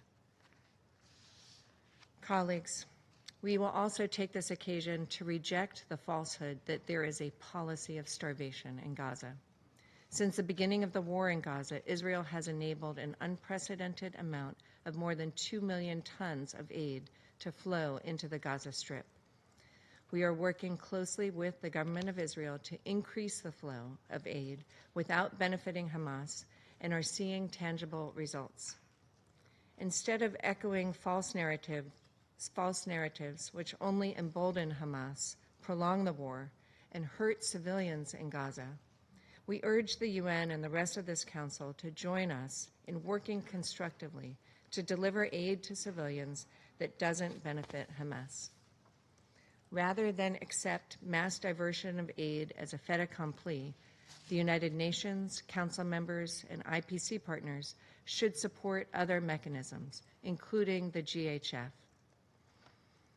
We have also seen the Jordan corridor and the facilitation of commercial deliveries of food and other supplies into Gaza, and airdrops by Jordan, the UAE, and other international partners. The United States stands prepared to contribute toward real efforts that will supply life-saving aid to people on the ground in Gaza. Mr. President, we share the same dedication to the hostages underground, starved in tunnels, suffering through Hamas's captivity. Hamas must immediately free all remaining 50 hostages, living and deceased. The reality is that this war could end today if Hamas freed all the hostages and surrendered. We urge the UN Security Council and all members to play a constructive role, call for the immediate release of remaining hostages, hold Hamas to account, and demand it disarm and leave Gaza.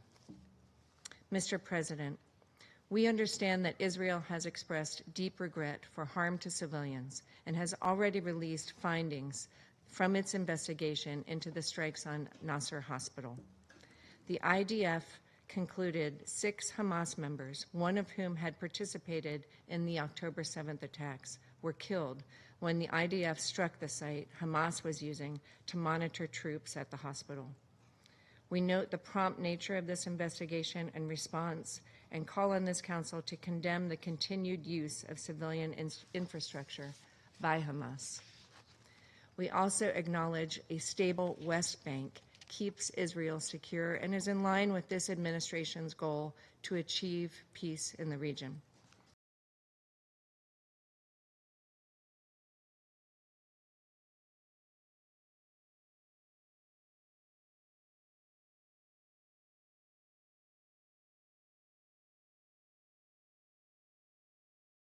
The Trump administration continues to work toward peace and stability with our partners in the region. The Lebanese armed forces now must act to fully implement the government's decision. The United States will do its part to help forge a new reality in the Middle East alongside Israel and our partners. The Middle East can still be a region of opportunity, innovation, prosperity, and peace. We cannot miss this historic opportunity. Thank you. Agradezco a la delegación de Estados Unidos su declaración. Doy la palabra a la delegación de Sierra Leona. Thank you, Mr. President. I thank Deputy Special Coordinator Ramiz Alakarov and Assistant Secretary General Joyce Msuya for their sobering briefings.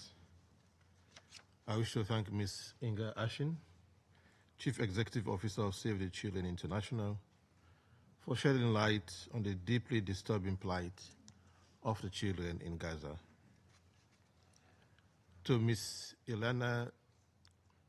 Gritzewsky, I wish to express my deepest sympathy for the horrors you endure and commend your courage in sharing such a painful experience.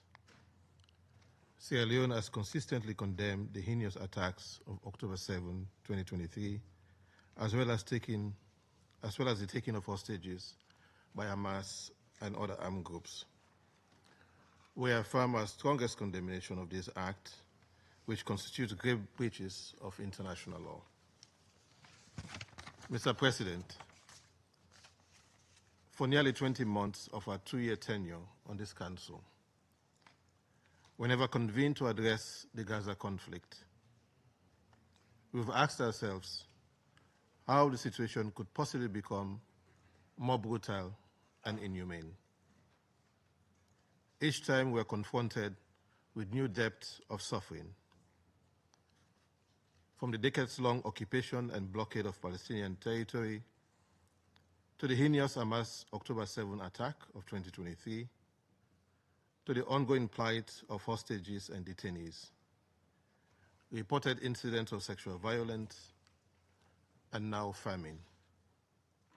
The picture is one of mass atrocity crimes unfolding in real time. Distressingly, even international judges and prosecutors seeking accountability have faced threats and sanctions.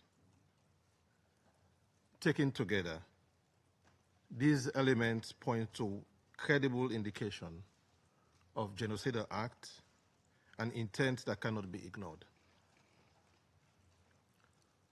On the dilemma of what more to say, we could today focus on recent atrocities, including the double strike on the Gaza Nasser Hospital.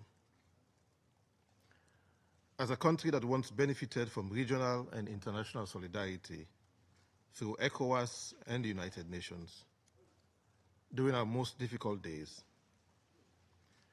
Sierra Leone feels a deep responsibility to speak plainly on behalf of the victims and to urge an end to the ongoing inhumanity and indignity.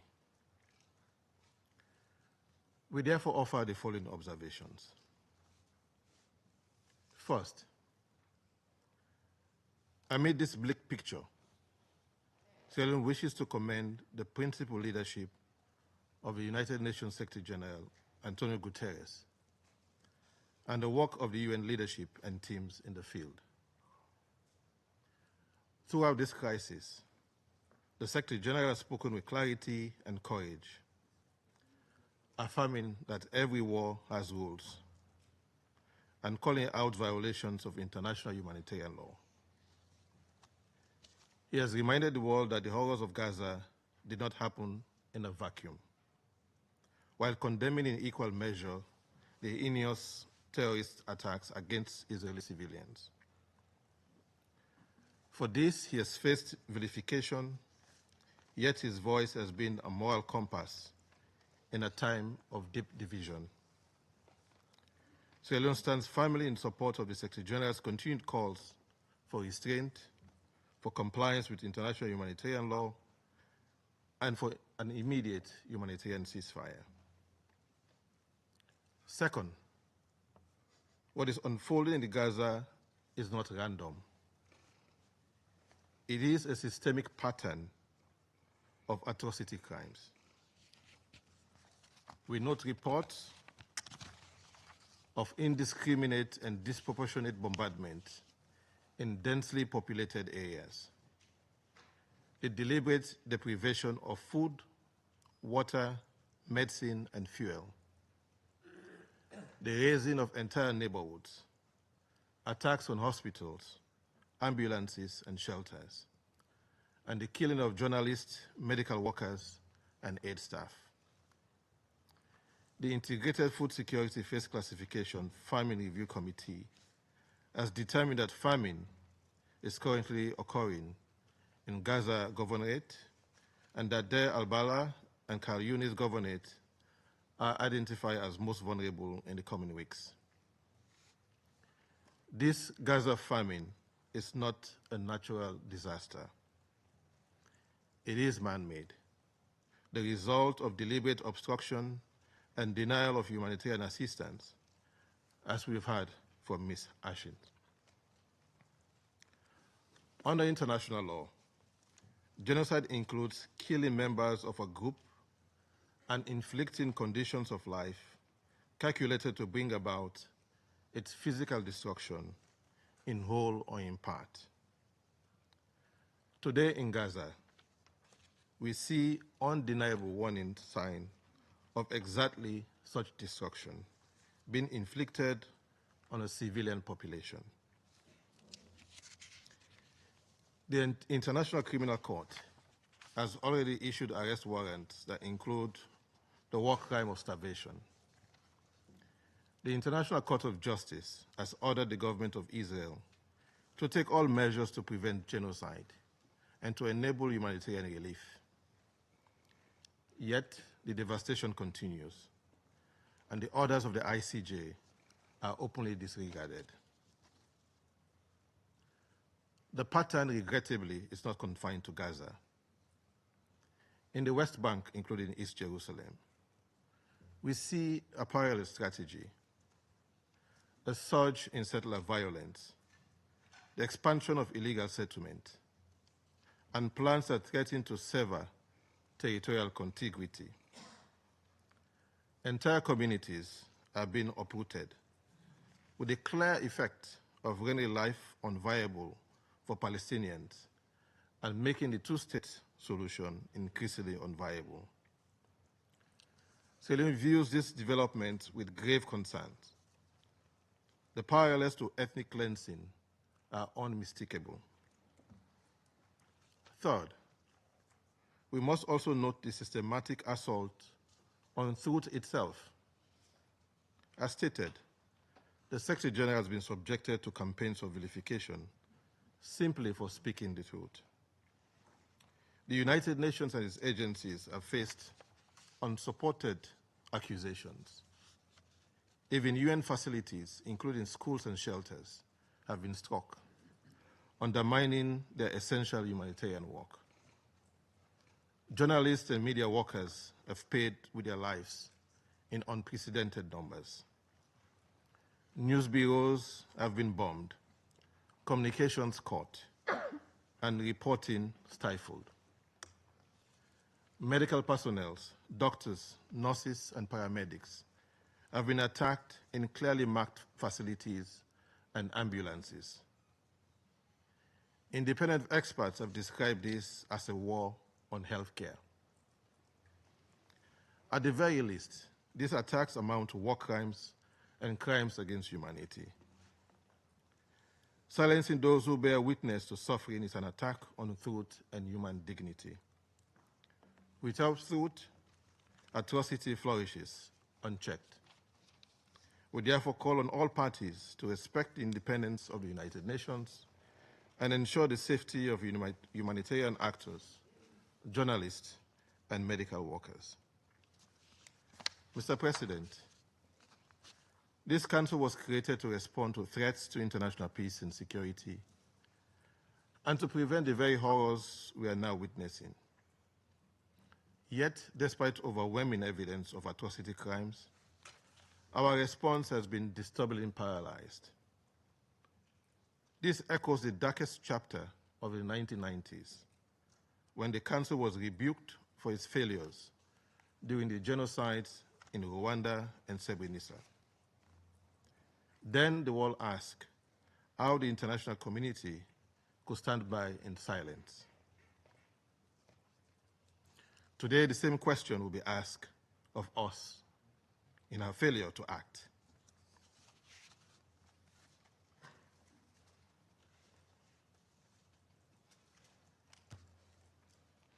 The Genocide Convention obliged all states not only to punish, but also to prevent genocide.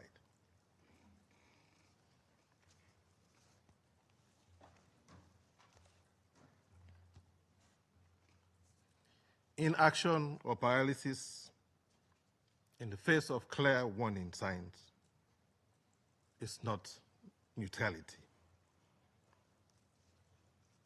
It is complicity.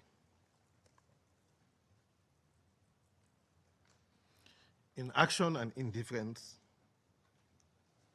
may equal complicity.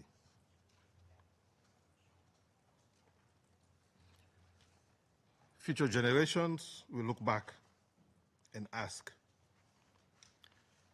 whether this council did everything in its power to stop an atrocity in real time. History's judgment will be unforgiving if we fail to rise to this moment.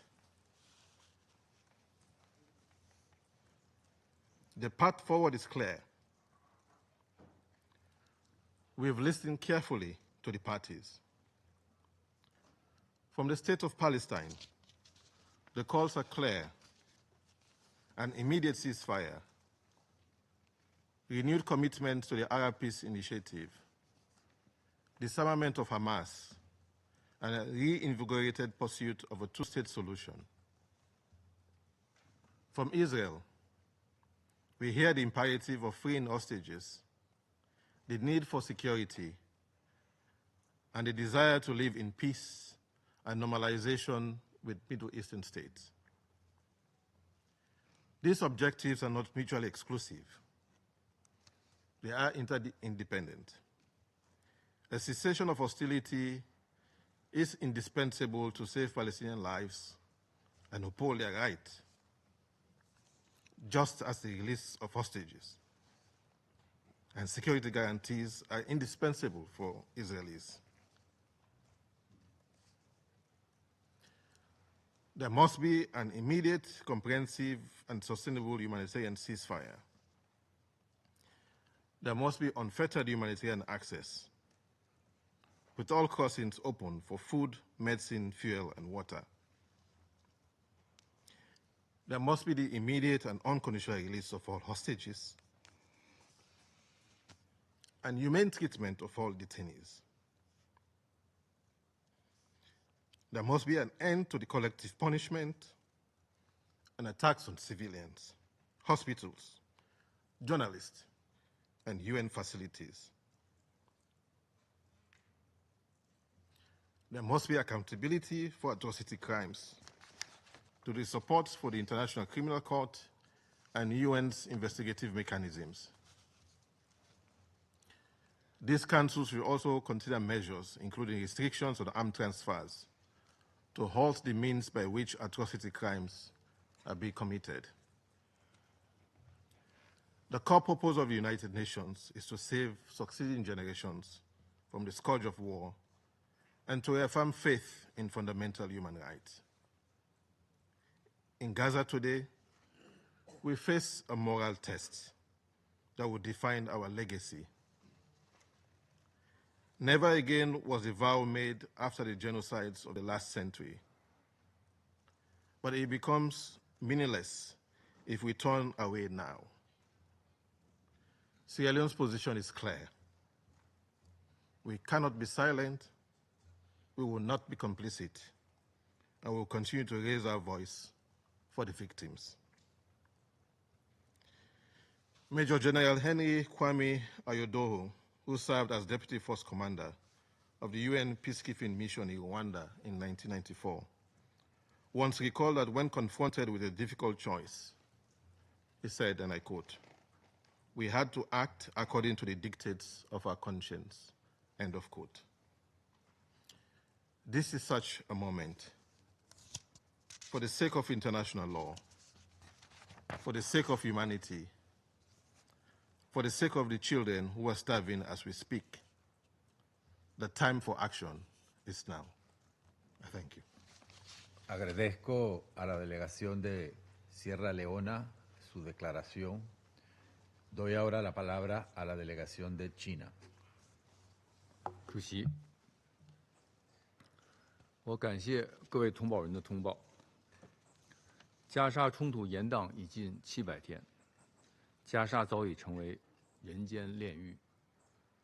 200万加沙民众深陷人为制造的巨大灾难，上百万加沙民众正面临粮食安全的紧急状态。国际社会必须穷尽一切努力，阻止局势继续恶化。中方重申，暴力换不来安全，武力打不出和平。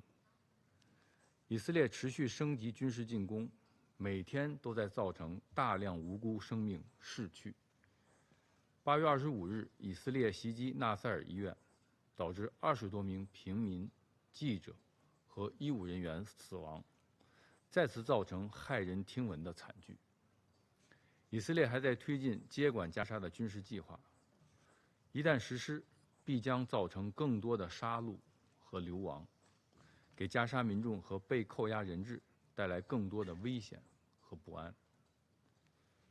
中方反对并谴责一切伤害平民、损害民用设施、违反国际法的行为，敦促以色列听取国际社会的强烈呼声，立即停止在加沙的军事行动，立即停止采取加剧紧张局势升级的危险举动。中方重申，违反国际人道法不可接受，人道物资武器化不可接受，军事化的物资分配机制不可接受。一直以来，扩大加沙人道援助的最大挑战，不是人道物资供给不足，也不是联合国等人道机构工作不力，而是以色列作为占领方缺乏政治意愿，人为设置障碍。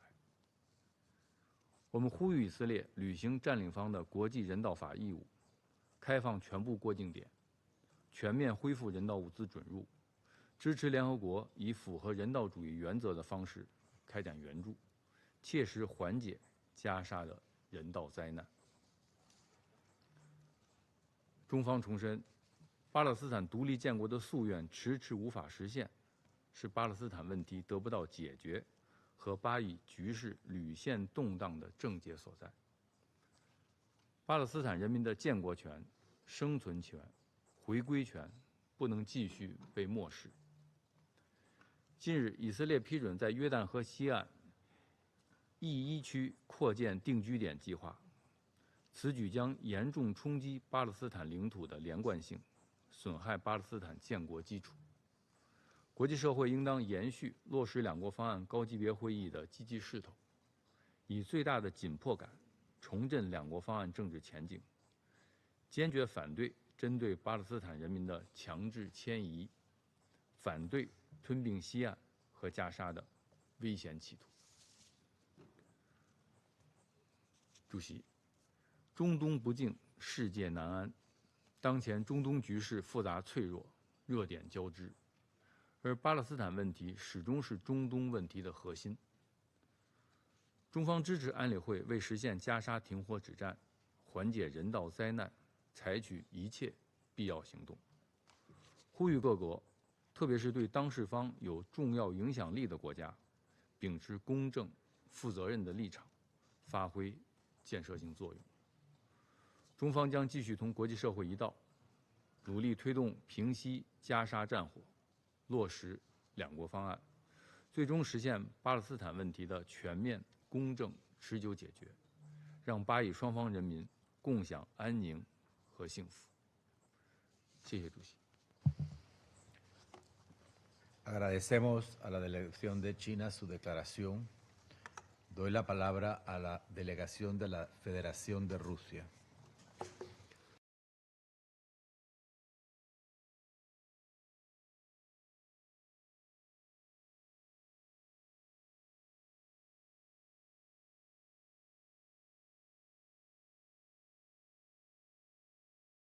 Коллеги, шановні, о масштабах голода в Газе. Сигналы и настойчивые призывы к Израилю незамедлительно прекратить коллективное наказание палестинцев прозвучали из разных столиц мира, включая Москву, а также штаб-квартир международных структур, региональных организаций и представительств Всемирной организации по всему миру. Кроме того, в мире требуют от Западного Иерусалима осознания безальтернативности мирного урегулирования палестино-израильского конфликта, что открыло бы путь к установлению подлинного мира и безопасности на Ближнем Востоке. Именно этот единственный сценарий отвечает интересам как израильтян, так и их соседей. Сегодня, почти спустя 2 года после начала кровопролитной войны в Газе, Действительно трудно подобрать слова, чтобы описать масштаб разрушений и человеческих страданий в секторе. Наиболее емко и одновременно страшно прозвучали последние комментарии генерального секретаря ООН Антонио Гутерреша, назвавшего ситуацию в Газе одним словом – ад. Генкомиссар БАПОР Филиппо Лазарини, в свою очередь, охарактеризовал обстановку в анклаве как граничащую с геноцидом, а насильственное перемещение населения поставил в один ряд с этнической чисткой.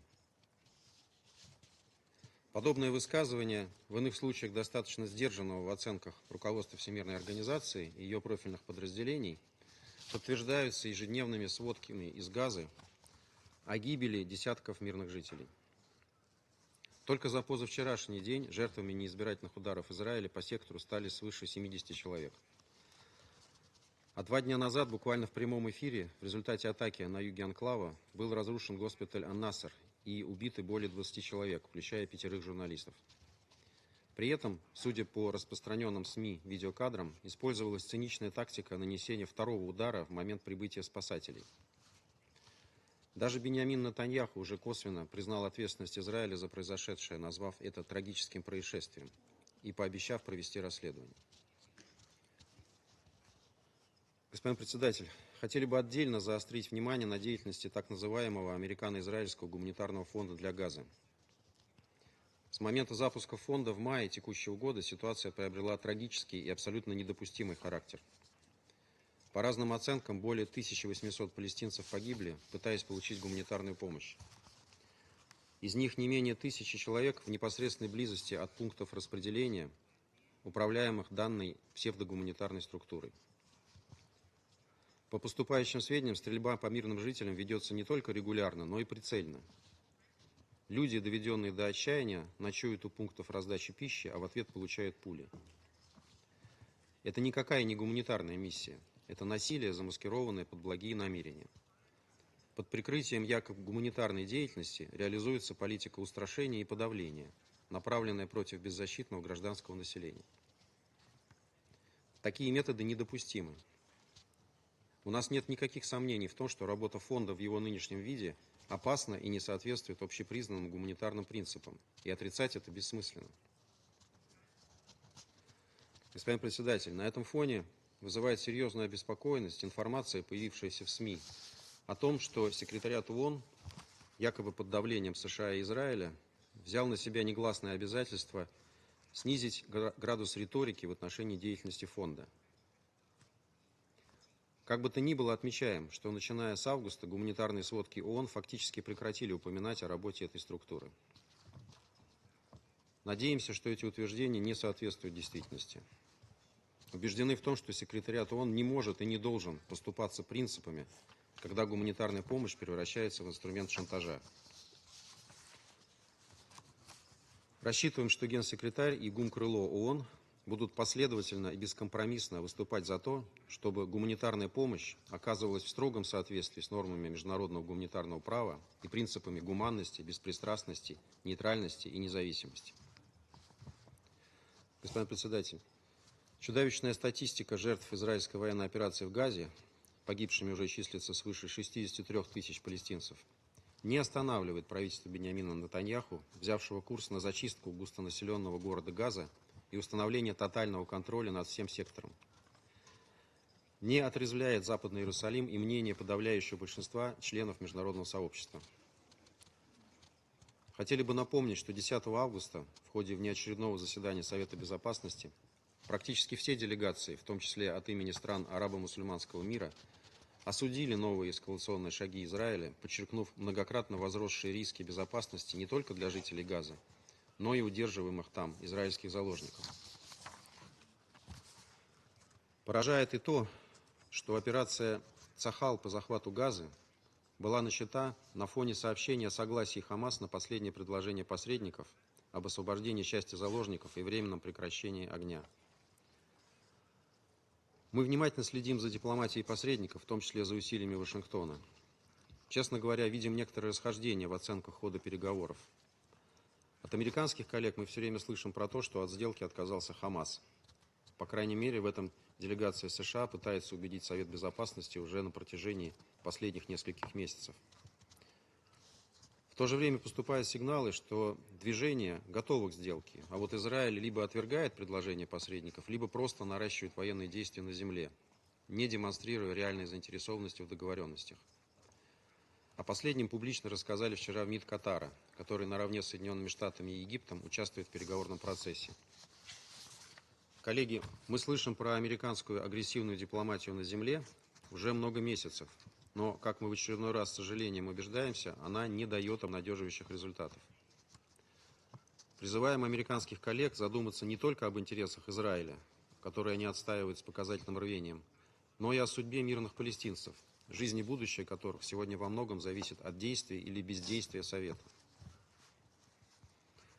Господин председатель, только многосторонняя дипломатия, к которой мы настоятельно призываем подключиться и наших американских коллег, может и должна дать шанс на выживание двугосударственной формулы. Данный принцип, закрепленный в профильных резолюциях Совета Безопасности и Генеральной Ассамблеи ООН, сегодня действительно находится под угрозой.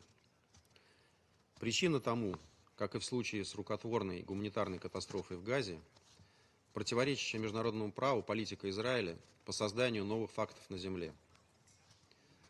Наиболее резонансным стало недавнее решение Высшего комитета по планированию одобрить строительство поселений в зоне Е1 на западном берегу реки Иордан, к востоку от Иерусалима.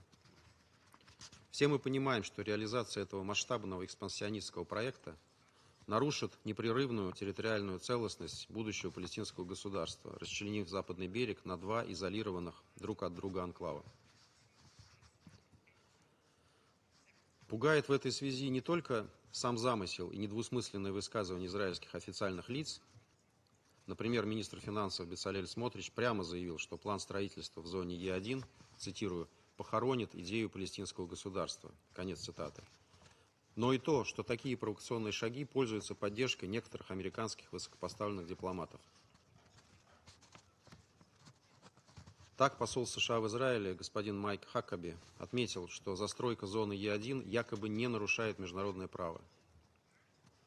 Подобные мнения прямо противоречат основополагающим документам ближневосточного регулирования, а также недавним решениям Совета, включая резолюцию Совета Безопасности 2334. Господин председатель, в завершение хотели бы подтвердить нашу неизменную позицию в пользу того, что только дипломатическое урегулирование палестинского вопроса на основе формулы двух государств для двух народов способно удовлетворить законные озабоченности Израиля в сфере безопасности, а также справедливые чаяния палестинского народа на собственное государство. Альтернатива этому – дальнейшая изоляция Западного Иерусалима на международной арене и рост числа жертв среди мирных газавитян и палестинцев. Израиль не решает таким образом проблему собственной безопасности, а лишь откладывает ее, взращивая чувство мести и ненависти у молодых палестинцев. Это крайне недальновидная и безответственная политика. Благодарю за внимание. Agradezco a la delegación de la Federación de Rusia su declaración. Doy la palabra a la delegación de Pakistán. Thank you, Mr. President. We thank Deputy Special Coordinator for the Middle East Peace Process, UN Resident and Humanitarian Coordinator, Mr. Ramiz Al-Akbarov, and Assistant Secretary General for Humanitarian Affairs and Deputy Emergency Relief Coordinator, Ms. Joyce Msuya, for their comprehensive briefings. We are also grateful to Ms. Inga, CEO of the Save the Children International, for her sobering briefing. Indeed, it was moving. The predicament of the Palestinian children under occupation. But the question is, will it move this House? Indecision is complicity, as she rightly reminded us. We also listened with deep empathy to Ms. Ilana Gritzewsky. We sincerely hope for the safe and swift reunification of her family and all of those still in captivity. And we wish the same for those thousands of Palestinians illegally detained and mistreated by the Israeli occupation for prolonged periods. Healing there must be for everyone. Healing that corresponds to the human suffering of all. Healing that would eventually close and cure the wounds inflicted by decades of occupation. Healing for which there can be no better dressing than justice and international law. Healing that can start now with a ceasefire. Yet we are in an endless war imposed by the occupier. Mr. President, it has now been 691 days of unrelenting tragedy in Gaza. During this period, Israel has trampled every principle of international law and international humanitarian law with utter impunity. More than 62,000 Palestinians have been killed, among them over 19,000 children, 10,000 women, and at least over 270 journalists and over 360 UN aid workers. Civilian life has been deliberately and systematically dismantled. Even Israel's own military data, as reported in the international media, admits that 83% of those killed are civilians. How can this ever be justified or defended? This cannot be collateral damage. It is mass carnage. Today, no place in Gaza is safe. Yet the indiscriminate military onslaught continues because Israel is confronted with no real consequences for its actions. Hospitals, schools, homes, nothing has been spared. The world is now witnessing live-streamed killing of journalists and rescue workers. The strikes on the Nasser medical complex were appalling and condemnable, yes, but yet they are tragically familiar, part of a grim pattern. There are those who shield Israel and try to silence this council into inaction. What else is complicity? In fact, impunity has become Israel's shield and this council's silence its enabler. The occupying powers' apologists must introspect and objectively assess the consequences of their policies. Mr. President, as if bombs were not enough, hunger is now a weapon of mass destruction. The latest IPC analysis confirms famine is now present in Gaza City, threatening over 500,000 people. The use of starvation of civilians as method of warfare may constitute a war crime. Undersecretary General Tom Fletcher rightly observed. And those are strong words. They need to be repeated in this council. And I quote, "It is a famine we could have prevented if we had been allowed. Yet, food stacks up at borders because of systematic obstruction by Israel. It is a famine in 2025, a 21st century famine." Mr. President, it is not by negating or criticizing and pressurizing the United Nations and its senior officials, or by denying and rejecting the findings of the ICJ and of global human rights and humanitarian organizations, or by silencing the media that we can move forward. It is only by accepting the reality that we can build peace. Pakistan condemns Israel's so-called military operation and planned full occupation of Gaza City, which is nothing but a blueprint for further humanitarian catastrophe, threatening to displace once more up to 1 million people. Simultaneously, annexation in the West Bank and East Jerusalem continues unabated.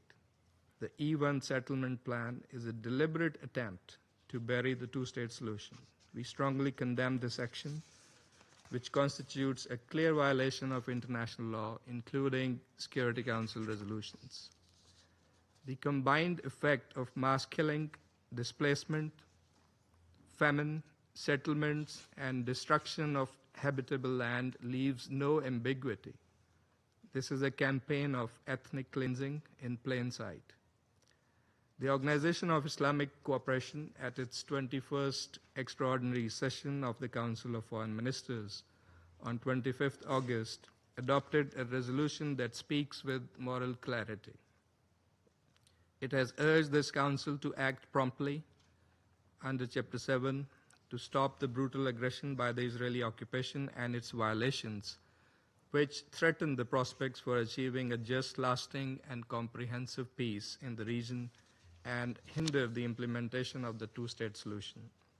It has also urged the Council to hold Israel, the occupying power, accountable for all crimes and violations that clearly breach international law and international humanitarian law.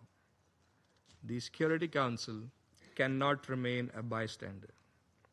It must act now, with resolve, to fulfill its charter responsibility for the maintenance of international peace and security. It must demand, first, an immediate, permanent, and unconditional ceasefire across Gaza and the occupied Palestinian territory, with full implementation of Security Council Resolution 2735.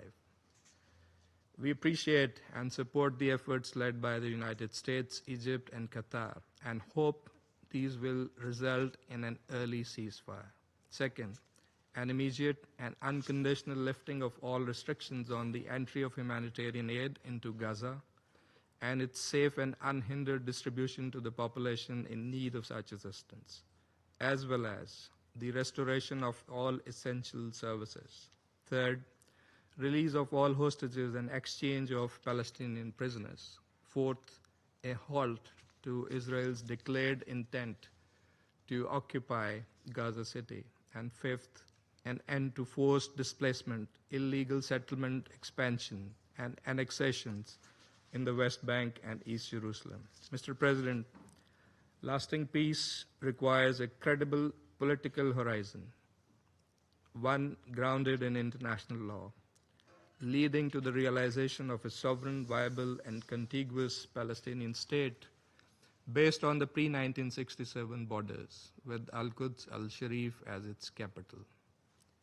Occupation must end, for that is the actual root cause of instability in the Middle East. The high-level conference on peaceful settlement of the Palestinian question and the implementation of the two-state solution was co-chaired by Saudi Arabia and France last month, was a timely initiative. It respects the will of the international community. That must be respected. It must be followed by concrete and coordinated international action to finally achieve the long-coveted peace and stability in the Middle East. Mr. President, every moment of inaction deepens the suffering that we are all here talking about. It multiplies the grief and tears apart the very fabric of international law. The world is watching. History will not forgive delay. It will not forget inaction. The Council must rise to its chartered duty.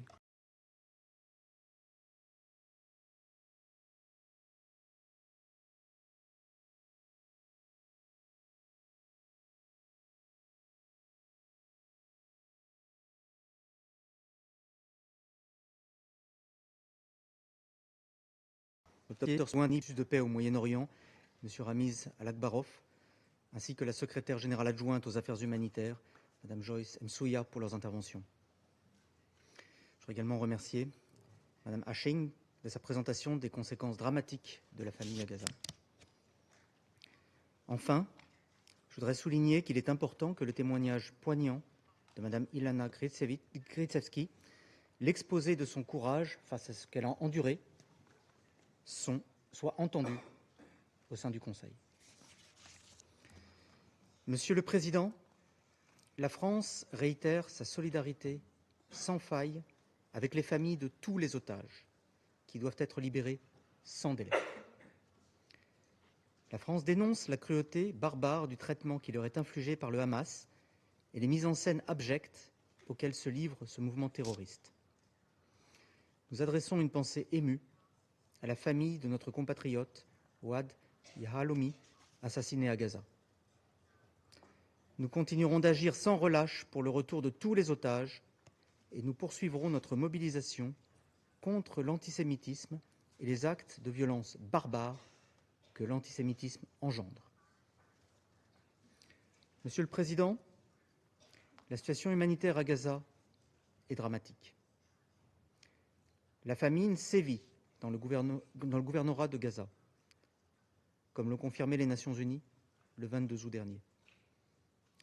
L'utilisation de la famine comme arme de guerre est susceptible de constituer un crime de guerre.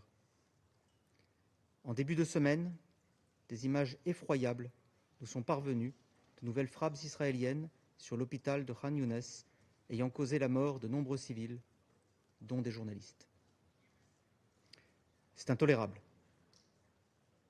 Les civils et les journalistes doivent être protégés en toutes circonstances.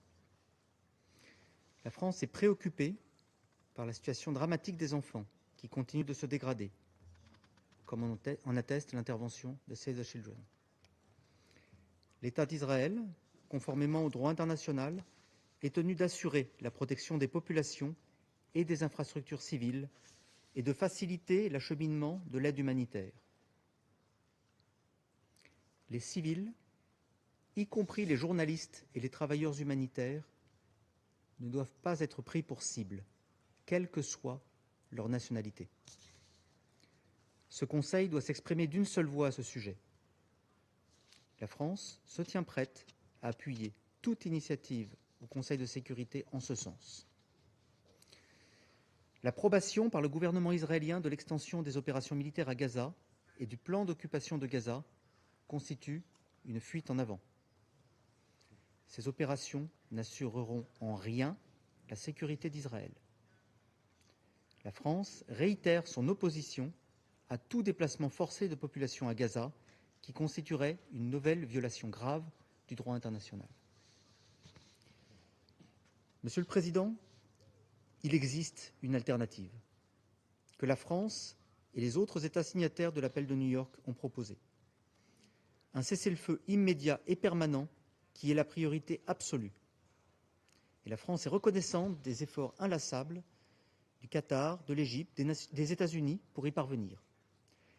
La libération de tous les otages, l'acheminement massif de l'aide humanitaire et une solution politique pérenne, incluant le désarmement du Hamas et le déploiement d'une mission internationale temporaire de stabilisation.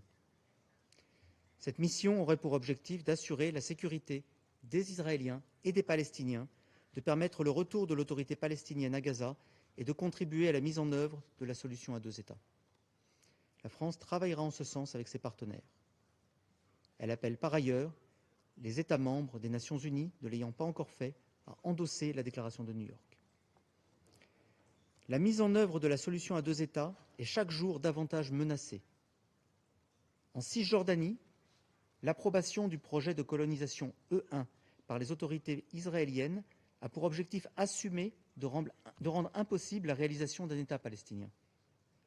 La France renouvelle sa condamnation de la colonisation et de toutes les tensions et violences qu'elle suscite. Elle demeurera engagée aux côtés de ses partenaires européens pour y mettre fin, y compris par le biais de nouvelles sanctions contre les individus et entités responsables de la colonisation. Monsieur le Président, nous sommes aujourd'hui à la croisée des chemins. Notre mobilisation ne doit pas faiblir. Il faut nous appuyer sur le succès de la conférence internationale qui s'est tenue ici, à New York, fin juillet, et maintenir le cap. Il en va de l'avenir du Proche-Orient. Il en va de la sécurité de tous les habitants d'Israël et de Palestine, aujourd'hui et demain. Je vous remercie. Agradezco a la delegación de Francia su declaración. Doy la palabra a la delegación de Dinamarca. Thank you, Mr. President. At the outset, allow me to thank ASG Msuya and Chief Executive Officer Ashing for their powerful briefings. Through you, I would like to extend Denmark's sincere gratitude to your teams and organizations for their life-saving work in Gaza, operating in unimaginably difficult circumstances. I also thank Deputy Special Coordinator Alakarov for his insightful briefing. Ms. Gritzewsky, thank you for your courageous testimony. The horrors you and your loved one have suffered are simply unthinkable. I assure you, we are not, and we have not, been silent in the face of these heinous acts. Mr. President, there is no denying it. The famine that we have all feared is now a confirmed fact in Gaza City, and it is expected to affect more areas by September. At least 500,000 people in Gaza are facing the most severe conditions of starvation, destitution, and death. This famine is not an unforeseeable disaster, not a sudden shock that caught us unprepared and by surprise. It was never inevitable, nor beyond prevention.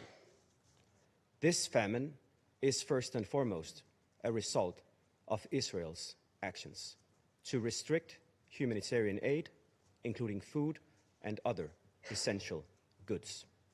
We urge Israel to immediately change course. Immediate, large-scale, unobstructed, multi-sectoral humanitarian assistance is critical to avert further destitution, starvation, and death.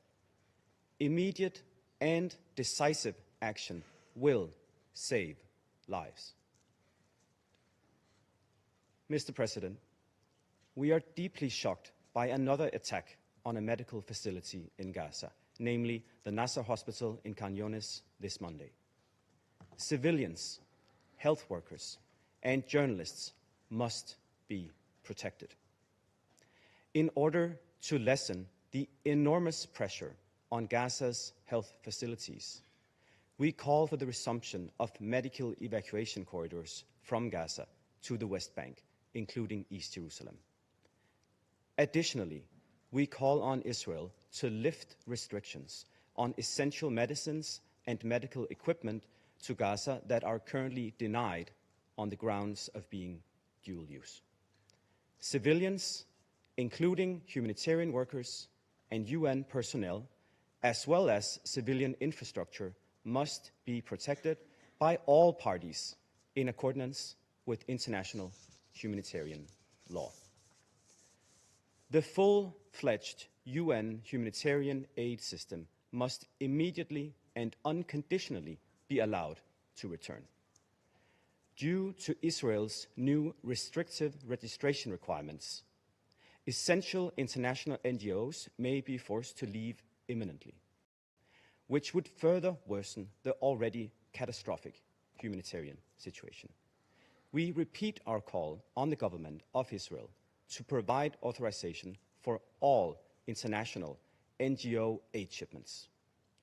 Humanitarian aid must cease to be politicized and used as a political bargaining chip in Gaza.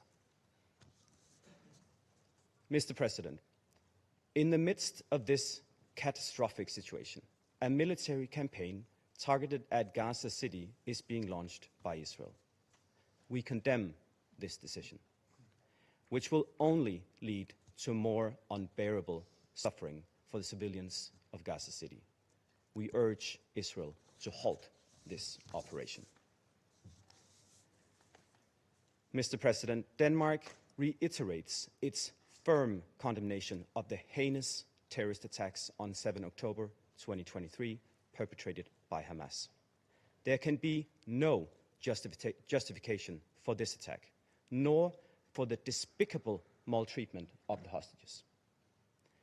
However, we have consistently stressed that Israel's response must be exercised in compliance with international law and with full respect for international humanitarian law.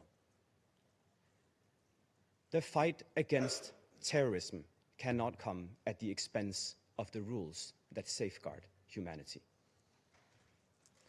We reiterate our support for the mediation efforts by the US, Egypt, and Qatar, and repeat calls to reach an agreement for an immediate and lasting ceasefire and an immediate and unconditional release of all hostages, including, of course, Gritzewsky, your partner.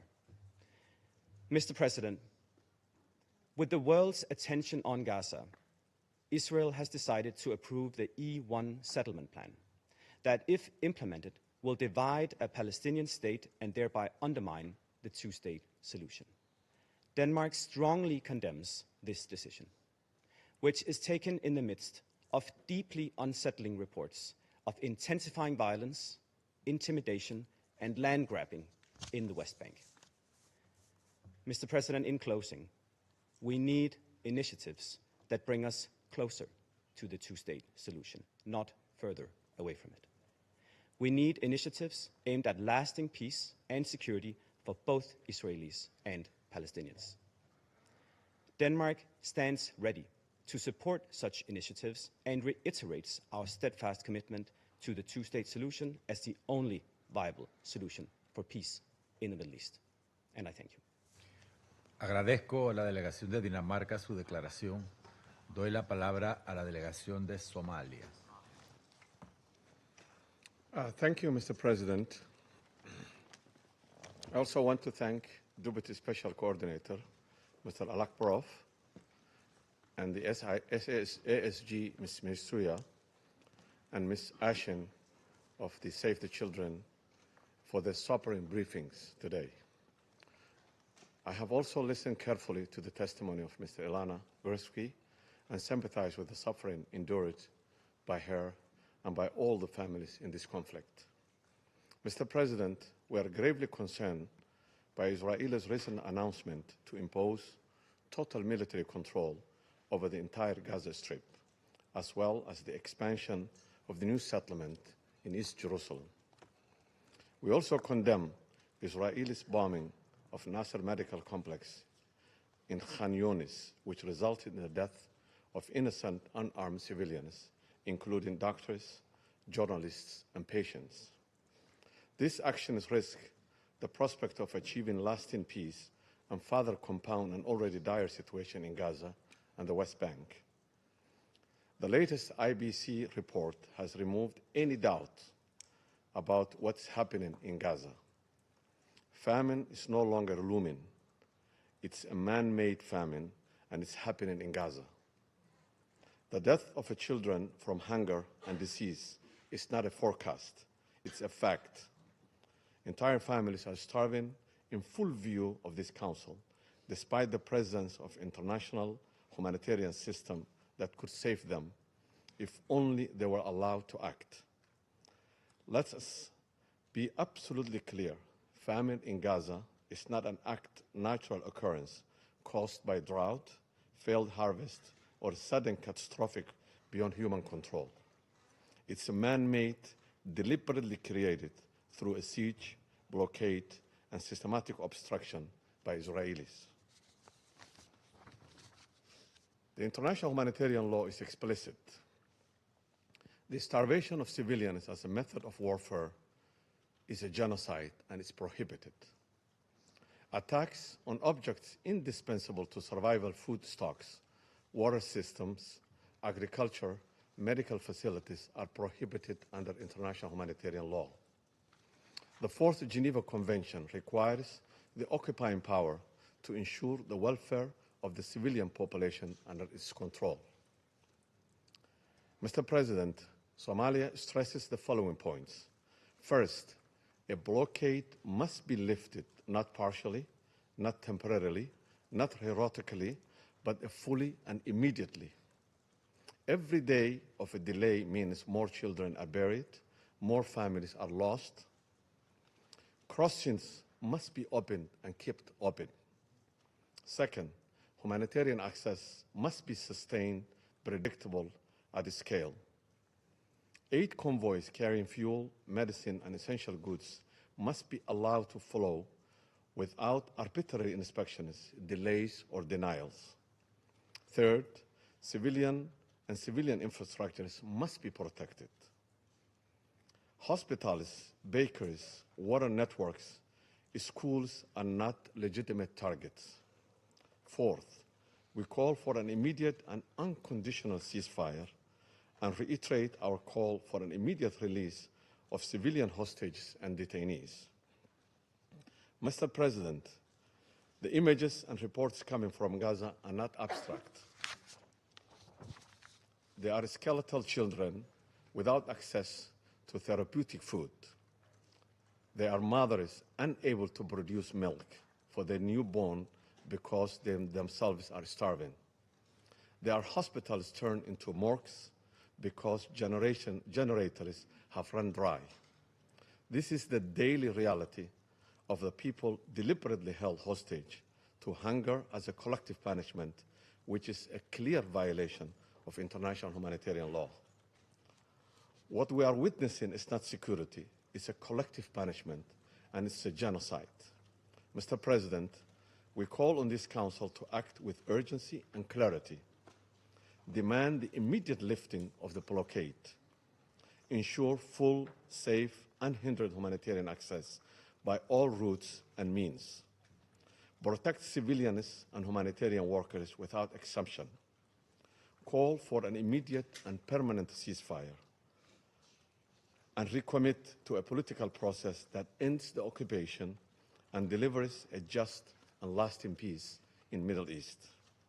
Somalia reaffirms its unwavering support for the inalienable rights of the Palestinian people, including the right of self-determination to establish an independent, sovereign state of Palestine on the borders of 1967 with Al-Quds al-Sharif as its capital, in accordance with the relevant UN resolutions and the Arab Peace Initiative. Somalia will continue to stand firmly with the people of Palestine in their legitimate struggle for the freedom, dignity, and self-determination. I thank you. Agradezco a la delegación de Somalia su declaración. Quisiera dar la bienvenida a la nueva representante permanente de Grecia, embajadora Aglaya Balta, al Consejo de Seguridad.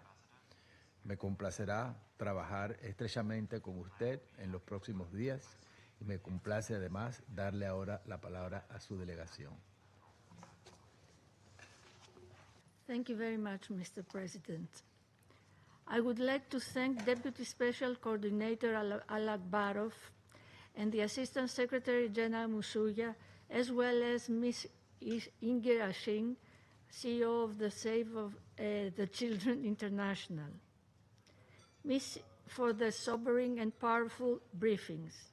Ms. Ilana Gritzewsky, we are always reminded of what you witnessed during the heinous attacks of the 7th of October, I can assure you. Mr. President, I wish to highlight the three following points today. First, the humanitarian situation in Gaza is catastrophic and must be urgently reversed. Hostages remain in Hamas captivity while famine now defines conditions on the ground. As the Secretary General has rightly stated, images of children suffering despite their innocence from acute malnutrition are harrowing. Greece, alongside its European partners, expressed its grave concern over the expansion of military operations in Gaza. This would only endanger the lives of civilians and hostages exacerbate the humanitarian suffering and lead to a large-scale displacement of Palestinians, with greater ramifications for regional stability. Medical personnel and journalists must be protected at all times, and incidents such as the strike on Nasser Hospital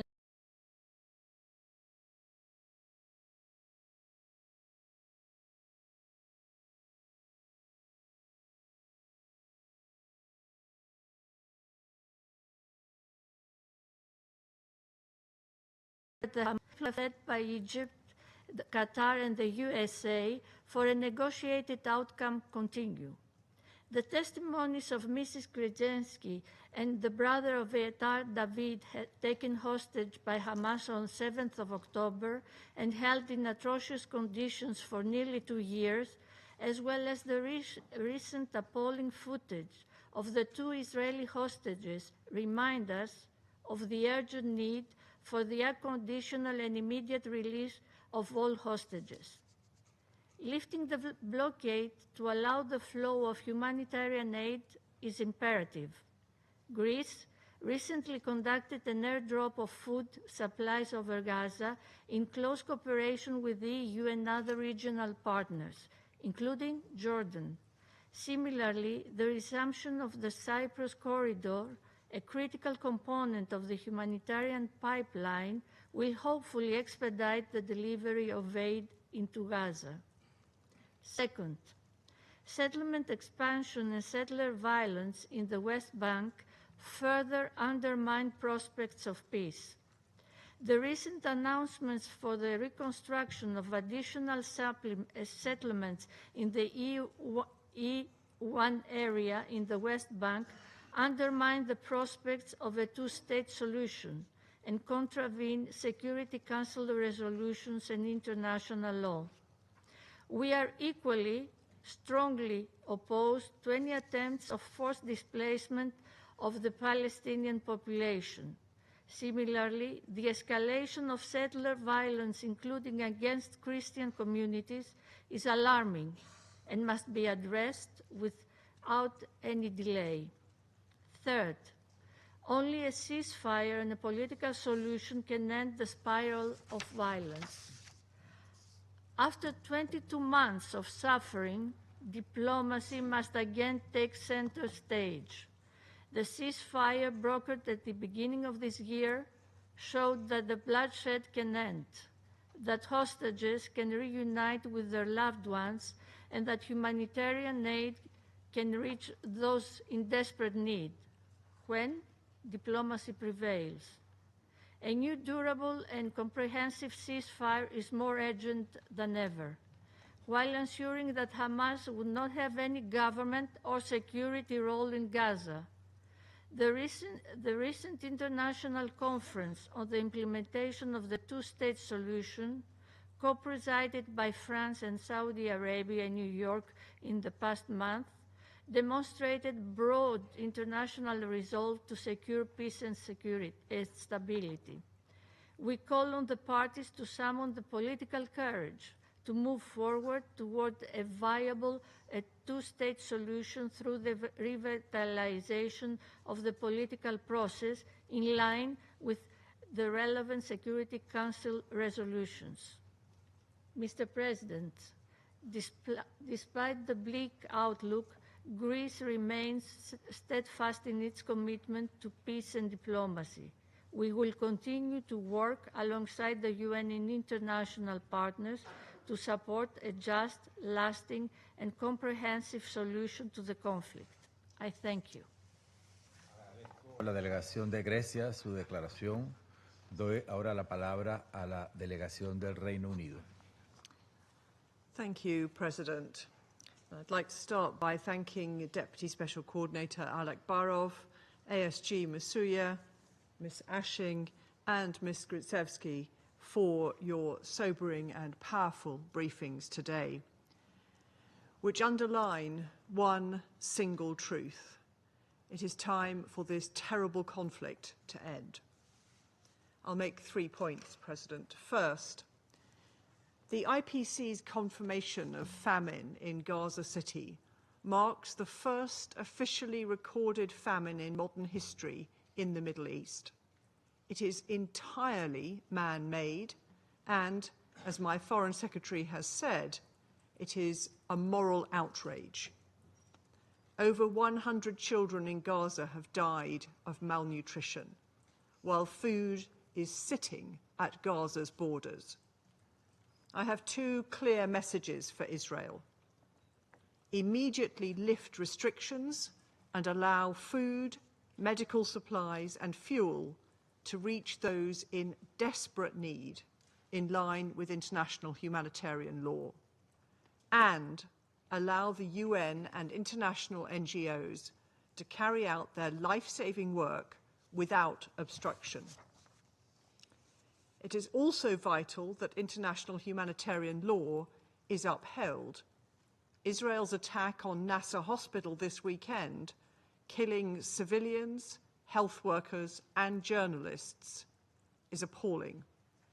We note the ongoing inquiry into this attack, and it is imperative that there are urgent and transparent investigations which hold those responsible to account in a meaningful way. Second, Ms. Gritzewsky provided a truly harrowing account today of the cruelty she experienced at the hands of Hamas terrorists. The United Kingdom unequivocally condemns conflict-related sexual violence wherever it occurs, and we continue to call for justice for survivors of these abhorrent crimes. Her briefing also reminded us of the agony of the hostages still held in Gaza, including her partner, Matan Zangawa. The United Kingdom has been clear that Hamas must immediately release all the hostages taken on the 7th of October and lay down their weapons. And I recall that the Security Council has called for the unconditional and immediate release of the hostages in all 4 of our resolutions since the 7th of October. But I reiterate again today that Hamas must be held accountable for their despicable actions and can have no future in the governance of Gaza. A ceasefire remains the best way to secure the release of all the remaining hostages. The Israeli government's plan to expand military operations in Gaza will only put them in further danger. We condemn this decision and urge Israel to change course. Third, Israel's decision to approve plans for settlement construction in the E1 area in the West Bank, if implemented, would be a flagrant breach of international law, and it will take us further away from peace. Israel must retract these plans.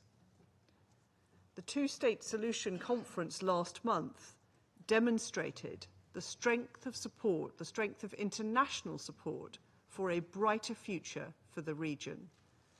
The United Kingdom opposes any actions which undermine the viability of the two-state solution and the long-term goal of Israelis and Palestinians living side by side in peace and security. President, now is the moment for the parties to redouble their efforts to secure an immediate ceasefire. This is the path to end the suffering in Gaza, secure the release of the hostages, and deliver a framework for lasting peace in the region. I thank you. Agradezco a la delegación del Reino Unido su declaración. Doy ahora la palabra a la delegación de Eslovenia. Thank you, President. I also wish to thank Ms. Msuya and Mr. Alakarov for their briefings, and of course our thanks also to Ms. Ashing and Ms. Gritzewsky for their testimonies. Mr. President, we are meeting just over 2 weeks after Israel's announcement of its intention to expand its military campaign in Gaza. At that time, Slovenia, together with the vast majority of this Council, condemned this escalation, which can bring nothing but destruction and further suffering for civilians, medical and humanitarian workers, for journalists. What military necessity can justify the killing of a journalist, of a doctor, a humanitarian worker, or an attack on a hospital? It will only add to an already catastrophic humanitarian situation on the ground. Unfortunately, those warnings were not heeded. Mr. President, since that meeting, we have received news that should deeply shake us all. The United Nations-backed Food Security Classification Mechanism has confirmed what many on the ground have been saying for months. Famine has taken hold of parts of Gaza.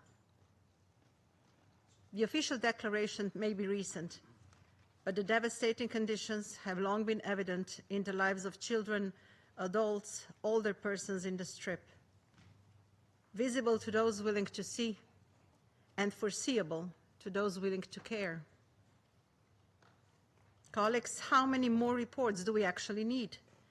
How many more warnings do we require before this Council acts in a decisive and united manner? While Gaza suffers unimaginable devastation, we are also gravely alarmed by the continued deterioration of the situation in the West Bank, including ongoing incursions. The recent approval of settlement construction plans in the E1 area is unacceptable and a clear violation of international law. This reckless move not only undermines the viability of the Palestinian state, but also brings no benefits to the Israelis. Instead, it further entrenches insecurity, instability, and violence.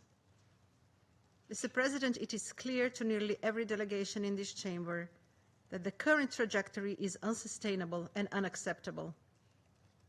The longer the Security Council delays meaningful action, the more complicit we risk becoming in the suffering that continues to unfold. We acknowledge and welcome the efforts of working bilaterally or within smaller coalitions to address the crisis. But let us be clear, the United Nations must be allowed to play its role.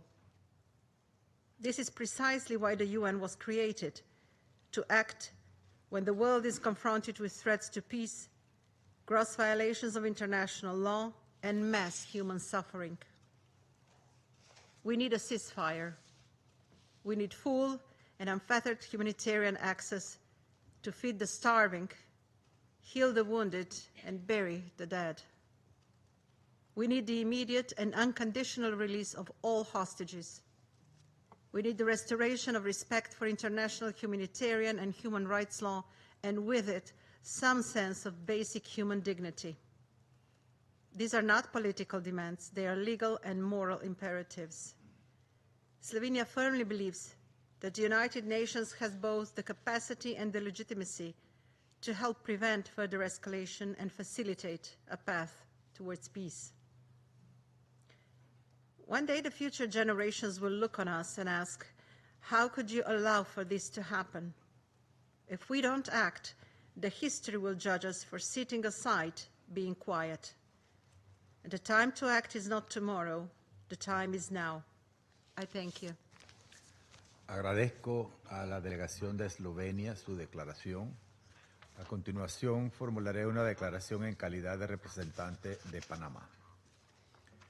Excelencias, colegas, Panamá agradece al señor Ramiz Alakarov, coordinador especial adjunto para el proceso de paz de Oriente Medio y coordinador residente y de asuntos humanitarios de las Naciones Unidas, y a la señora Joyce Msuya, subsecretaria general de Asuntos Humanitarios y coordinadora adjunta del Socorro de Emergencia, por sus presentaciones, y reitera su respaldo a su esfuerzo y al trabajo que realizan las agencias de las Naciones Unidas dentro de sus limitaciones en un entorno extremadamente complicado en Gaza.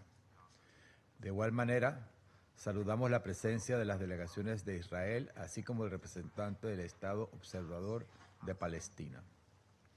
Panamá extiende un reconocimiento a la señora Inga, directora ejecutiva de Save the Children International, organización que acompaña y protege a miles de niños en zonas de conflicto armado, incluido el drama humanitario que hoy vive Gaza. Asimismo, manifestamos nuestro respeto y nuestra solidaridad con Ilana Gritzewsky, sobreviviente del secuestro en medio de la violencia atroz del 7 de octubre. Su experiencia, marcada también por la ausencia de su compañero Matán, que permanece en Gaza, encarna el dolor, pero al mismo tiempo la esperanza y la dignidad humana. Su historia refleja el drama que viven dos pueblos que llevan demasiado tiempo atrapados en un ciclo de violencia cada vez más cruel. Excelencias, llevamos 22 meses siendo testigos de una guerra que continúa cobrando un costo humano que hiere la conciencia moral del mundo y exige una acción inmediata de este Consejo que no puede seguir en silencio. A partir de aquel fatídico 7 de octubre, cuando 1.200 personas fueron asesinadas y 250 tomadas como rehenes por Hamas, actos que Panamá condena inequívocamente otra vez, la violencia no ha cesado. El sufrimiento de tantos inocentes nos recuerda que un futuro de paz y dignidad para Gaza solo será posible sin el terror de Hamas, cuya ideología no puede tener cabida en la vida de dos pueblos que merecen coexistir en paz y seguridad.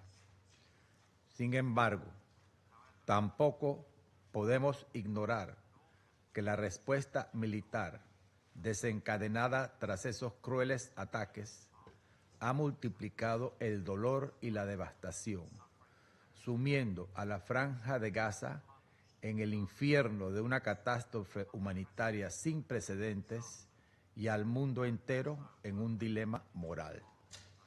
Más de 62.000 palestinos, entre ellos 18.000 niños, han perdido la vida. Decenas de miles han resultado heridos. Millones han sido desplazados y comunidades enteras han sido reducidas a escombros. La catástrofe humanitaria en Gaza, evidenciada de manera técnica, visual e irrefutable por el informe del 22 de agosto del Comité de Revisión de Hambruna de la Clasificación Integrada de la Seguridad Alimentaria, IPC, el cual concluyó que Gaza ya se encuentra en fase 5, correspondiente a catástrofe por hambruna. Según este informe, casi 500.000 de personas, el 22% de la población, viven en condiciones de hambruna, mientras que en Deir al-Balá y Khan Younis la población enfrenta fase 4 de emergencia y en el norte las condiciones son similares o peores. Ha quedado comprobado de manera dramática que niños mueren de hambre en brazos de sus madres y familias enteras sobreviven sin agua, sin medicinas, sin techo. Esta no es una catástrofe natural, ni una fatalidad inevitable. Es consecuencia directa de decisiones y acciones humanas que utilizan el hambre como un método de opresión y presión. Esas decisiones no acercan la solución del conflicto, por el contrario, solo conducen a más violencia, más rencor y más dolor. El ataque contra un hospital, el Hospital Nasser en Khan Younis, que no es el primer ataque a una estructura de sanidad en esta guerra y que costó la vida a más de 20 personas, incluidos médicos y 5 periodistas, simboliza cómo la guerra ha cruzado ya todos los límites de lo humano. Atacar un hospital de manera intencional y premeditada para silenciar a quienes cuentan la verdad de lo que ocurre en el terreno y mediante un doble golpe volver a atacar el mismo sitio para alcanzar mortalmente a un número mayor de periodistas y además al personal que con ellos se acercaba al sitio atacado para intentar prestar primeros auxilios y asistencia médica a las víctimas y poder así salvar vidas, es una doble afrenta directa a la dignidad humana y al derecho internacional. Se impone, por lo tanto, conducir una investigación seria y objetiva que permita esclarecer con credibilidad las responsabilidades de ese desafortunado y trágico incidente y que evite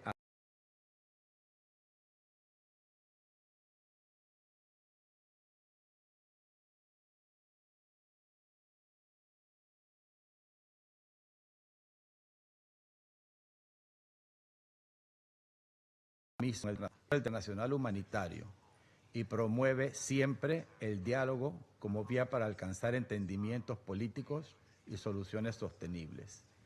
La catastrófica situación que ocurre en Gaza no puede ni debe interpretarse como un silencio cómplice ante acciones que vulneren el derecho internacional o se aparten de los propósitos y principios de la Carta de las Naciones Unidas. Todos los miembros de esta organización tenemos el deber de actuar siempre enmarcados en la defensa de la paz, la seguridad y la dignidad humana, sin excepciones. Los civiles palestinos, los rehenes, los trabajadores humanitarios, los periodistas, los desaparecidos y todos aquellos que por el simple hecho de estar vivos en Gaza deben estar protegidos. Son y seguirán siendo quienes paguen el precio de decisiones tomadas por liderazgos políticos que parecen ignorar las voces del mundo que exigen detener el derramamiento inútil de sangre. Por los rehenes, los desaparecidos y sus familias, pedimos un alto al fuego inmediato que abra la puerta a la liberación inmediata, digna e incondicional de todos y devuelva esperanza a sus hogares. Por las familias palestinas, pedimos un alto al fuego que detenga la muerte y les permita a los padres dar de comer a sus hijos, a encontrar y enterrar a sus muertos con dignidad y vivir sin miedo a no despertar mañana. Por las agencias y organizaciones humanitarias y sus trabajadores, pedimos un alto al fuego que garantice acceso pleno, seguro y sin restricciones para salvar vidas sin entregar la suya. Por los periodistas, pedimos un alto al fuego que asegure el derecho a contar la verdad sin pagar con la vida y que les permita cumplir con su responsabilidad profesional y moral de informar. Por todos ellos, excelencias, colegas, Panamá pide un alto al fuego por la vida y la dignidad humana, elementos que deben estar en el centro de todas las decisiones. Excelencias, no existe victoria posible si se edifica sobre cuerpos de civiles, cuya dignidad humana ha sido enterrada entre escombros de ciudades destruidas. El único plan viable y legítimo para alcanzar la paz en el Medio Oriente será una solución que logre que dos pueblos, israelíes y palestinos, que lo merecen, vivan bajo seguridad y dignidad, con fronteras reconocidas internacionalmente y derechos garantizados, libres del miedo y de la violencia que hoy los consume. Vuelvo a asumir las funciones de la presidencia del Consejo. Doy ahora la palabra al observador permanente del Estado Observador de Palestina. Mr. President, thank you very much for convening this meeting, and our thanks to all the briefers for their presentations and testimonies to the Council. Before I deliver the rest of my statement, I just want to share with you that maybe thousands of Palestinian children are with us in this room. I see them. I feel them. They are angels. They're coming to you and listening to all of you. And I'm grateful to almost all of you who said so many good things and you demanded immediate ceasefire. So those angels who do not know hatred, they are extending their hands to you. We want peace. We want ceasefire. We want food. We want medicine. We want to stop this war permanently. We want to live in peace with all the children in the region. We don't want the pain that we endure to be endured by anyone else. And I add that those who think that they have a monopoly of pain, they are not really genuine about not feeling the pain of others, because we feel their pain, we understand it because we live it every moment. And let me also add, we are very grateful for the courageous principled position of the United Nations, of the Secretary General, of Mr. Lazzarini of UNRWA, of Mr. Fletcher from OCHA, and the three distinguished humanitarian officers, whether from the United Nations or from Save the Children. If all those peoples and the ICJ and the ICC and so many other reports are not convincing very small number of people of truly the facts on the ground, and they still believe that there is a huge coalition against Israel, then why don't you, the Security Council, again I call, go to Gaza, meet with everyone, investigate the situation, know what is really happening to the Palestinian people, to the children, to the mothers, to the elderly, those who are starving, those who cannot have a hospital to attend to their wounds. Why don't you go there and investigate that situation and take with you hundreds of journalists to report if all of the reports of the UN is biased, and if the reports of the IPC is not accurate, go and investigate. Take journalists. Take journalists from Washington, from New York, from Los Angeles, from Chicago, from Israel itself, from everyone. Let them go and investigate instead of killing journalists. If the truth is what we're seeking, aren't these the methods of finding the truth? And go to Tel Aviv. Meet with the families of all the hostages and the tens of thousands who are screaming with them, saying, stop the war now so that the hostages to be released. All the hostages that were released, including this lady with us, Ms. Gritzewsky, was released because of a ceasefire. Ceasefire save lives. Release hostages. Continuation of the war takes lives and kill our children and women and many others, including Israelis. So if all these things are fabricated and cannot be trusted, go and investigate so that we can have an agreement over the truth and then decide what is needed. The children, I said, that who are filling this room, Palestinian children, who are asking you for a ceasefire and peace, they want to create a new conditions in the Middle East of coexisting with each other. They want to begin the process of healing.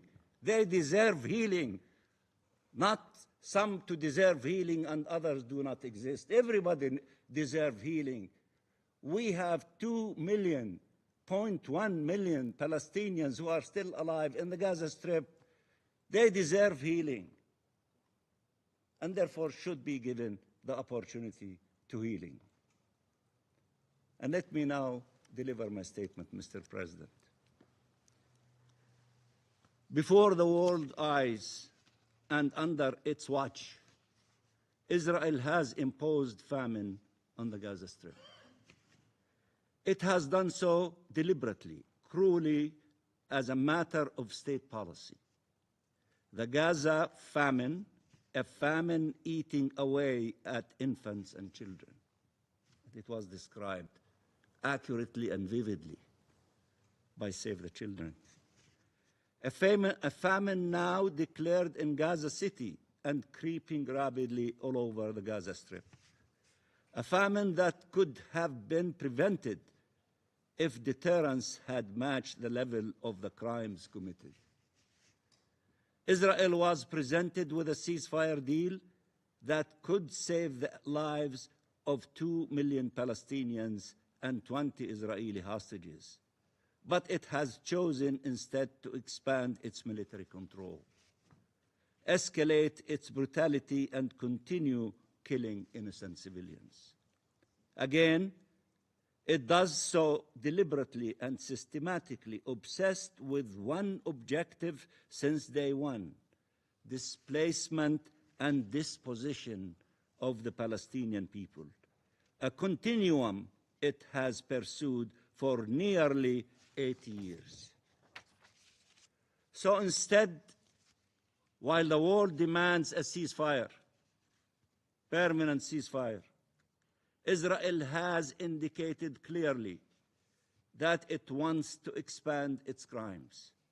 Rather than put an end to them, that its choice remains violence, death, and destruction. So again, the world was witness to Israelis' execution of civilians in broad daylight. The second strike on Nasser's hospital was a premeditated strike on medics and journalists who arrived at the scene after the first strike. This is not a war. These are atrocities committed against an entire civilian population. 2 million people, and against all those trying to assist them, to save them, and against all those documenting the crimes. And while Israel prevents UN staff from returning to uphold their mandates in Gaza, it also still prohibits international journalists and international investigations from entering Gaza, insisting to maintain control of the crime scene and to prevent the full reality from reaching the world, to evade accountability. Where else could the killing of humanitarians and journalists at such a large scale be tolerated? Where? Where else?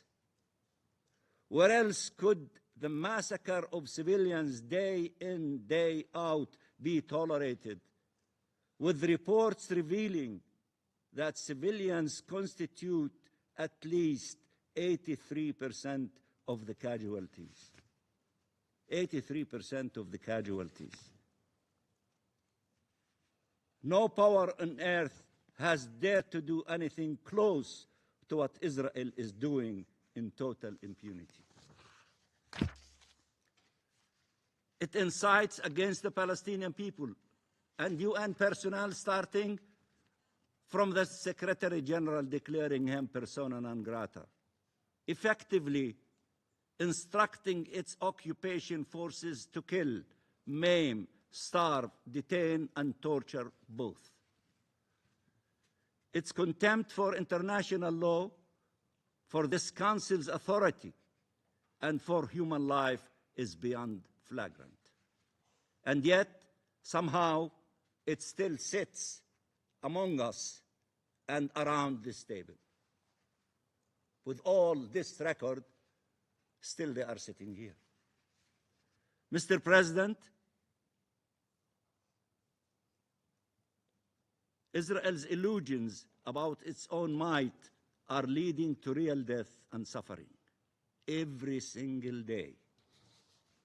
In Gaza, certainly, but also in the West Bank, where killings continue, where communities are forcibly displaced from their homes and lands, where Palestinian life and existence are under grave threat, where military incursions in their villages, refugee camps, and cities at their holy sites occur daily, where settlers' violence and terror are unrelenting, more vicious by the day in El Mghayr, Sinjil, East Jerusalem, and Masafer Yatta,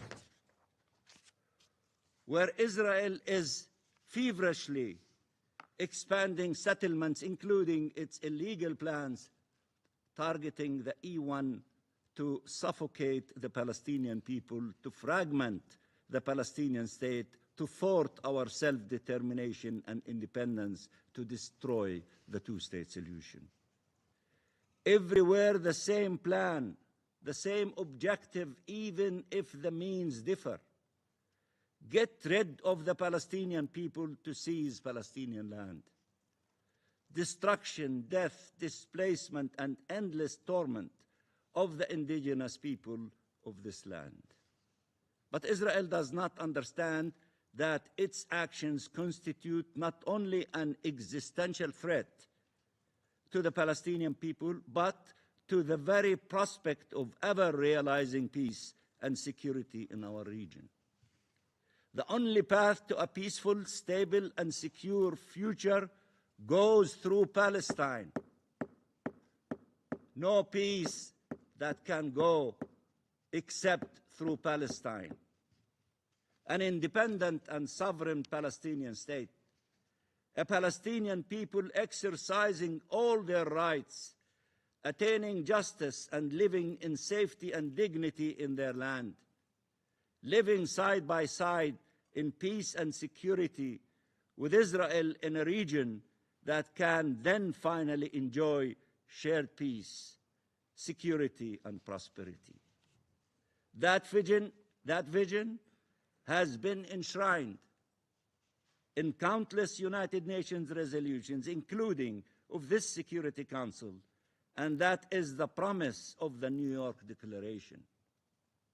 The outcome of the International Conference on the Peaceful Settlement of the Question of Palestine and the implementation of the two-state solution that we must now transform into reality. Mr. President, the Security Council must act now. Almost all of you said that, and the Palestinian children angels are telling you, act now. And with absolute urgency to end the Israeli atrocities and this imposed famine. It cannot continue to delay Chapter 7 action. And my colleague from Pakistan referred to the declaration adopted in Jeddah by the emergency meeting of the foreign minister of the OIC, which I had the honor of representing Palestine in, decided and is urging you to act on the basis of Chapter 7. The world must act to halt this genocide on the Palestinian people and to protect them from Israelis' plans of erasure. States around the world must intensify their efforts to deter these crimes and hold their perpetrators accountable. We need real pressure to stop the flood of suffering and start a flood of humanitarian aid into Gaza, to restore the United Nations presence, including UNRWA, in the occupied Palestinian territory, and restore humanity to humanitarian aid to save millions of people and to let the healing of the unimaginable loss, pain, and trauma to begin. Gaza is hell on earth, but Gaza is the biggest storage place of pain, suffering, blood, tears, and agony. It will be remembered to be the biggest storage place of pain on earth. The pain that our people are going through is beyond description, beyond description. And those who are in pain, they understand the pain of others. They do not claim monopoly in pain for themselves only. Only those who live pain genuinely can understand the pain of others. And that's what unites them with all those who suffer together, and then they hold hands together to put an end to the pain of everyone, not the pain for some and deny it to others. We need a protection force to save our people.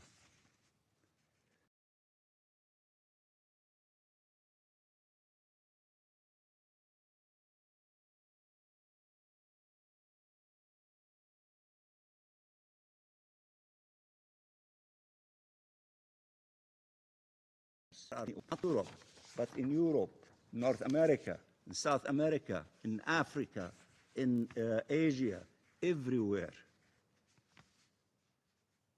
We have a clear plan for the day after, with regional and international support, and Palestine is committed to do its part to ensure its success. Gaza is an integral part of Palestine, and its future is Palestinian. Gaza is a precious part of Palestine, and it is part of the land of the State of Palestine. There is therefore no substitute to Palestine in the governance of Gaza. And Palestine recognizes that its own success is dependent on cooperation with regional and international actors who also have a key role to play. And Palestine is willing to work with the US administration, we keep repeating, Saudi Arabia, and regional partners, France, and international partners, and the members of the Security Council, all of you, and the broader international community to ensure that arrangements for the day after addresses all legitimate concerns in line with international law and the relevant UN resolutions, and are conducive to justice, lasting and lasting and comprehensive peace and security for all. We will only be successful if our efforts complement each other, especially as we share a common objective, peace. That's the common objective, peace. The UN was created for peace. The Security Council is the custodian of the maintenance of international peace and security. That's what unites all of us. For those who want peace, and we do want peace, because we benefit tremendously from peace. War takes the lives of our precious children. We don't want war. We want peace. And if we find partners for peace, then peace will be implemented. We will only be successful if we act now, seriously, and with utmost resolve and conscience, with respect for international law and humanity. Mr. President, all this bloodshed, all this suffering imposes on us all to act immediately, to end this illegal occupation and conflict once and for all, and to chart a credible path for peace and coexistence in our region. My friend, the ambassador of Sierra Leone, gave us fabulous lessons in history of what happened in Africa and former Yugoslavia. Let us not in the future be saying, where were we with genocide committed in the Gaza Strip and in Palestine, and you were paralyzed and you did not do what was supposed to be done in order to stop it and not to allow it to continue.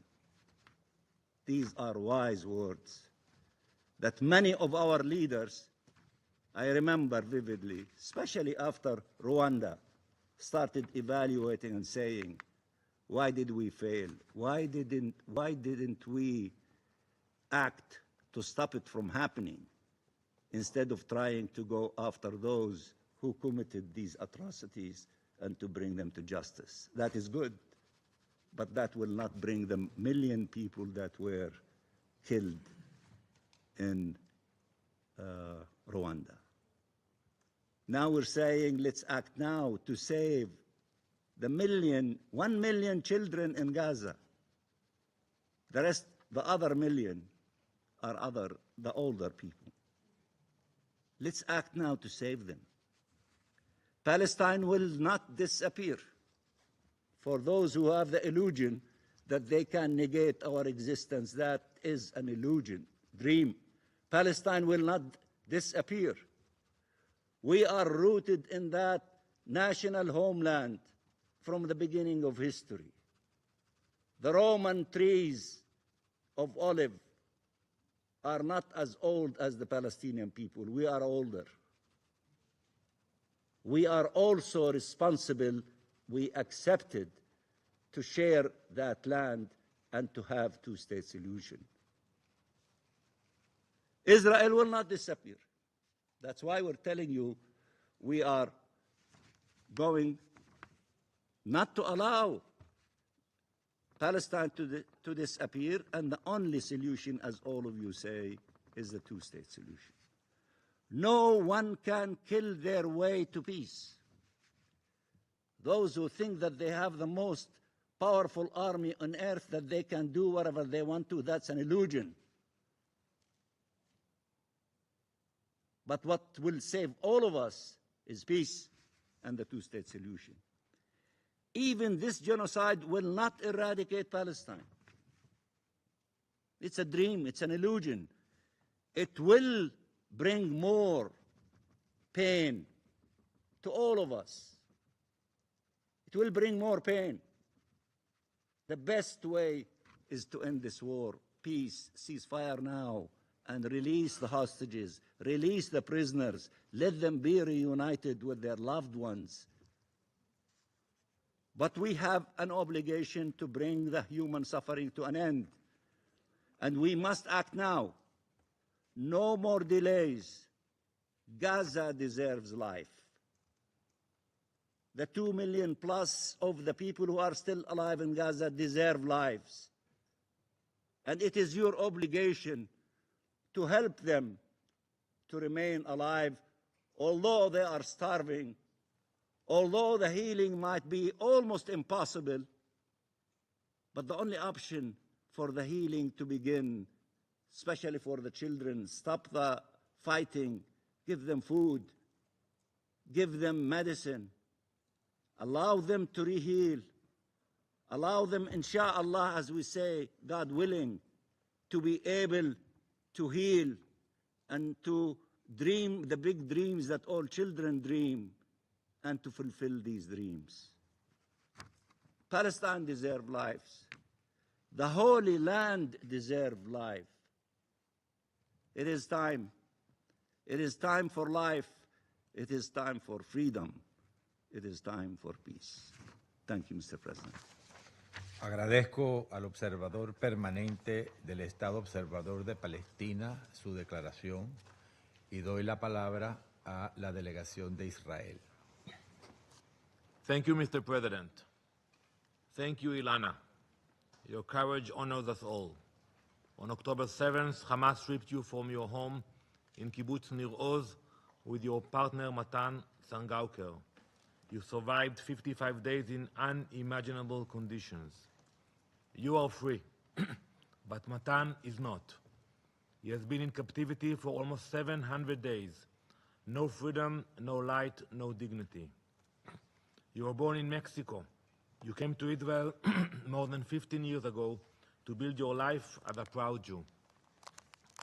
We know your heart is still with Matan and the others. Your testimony is the voice of those who cannot speak.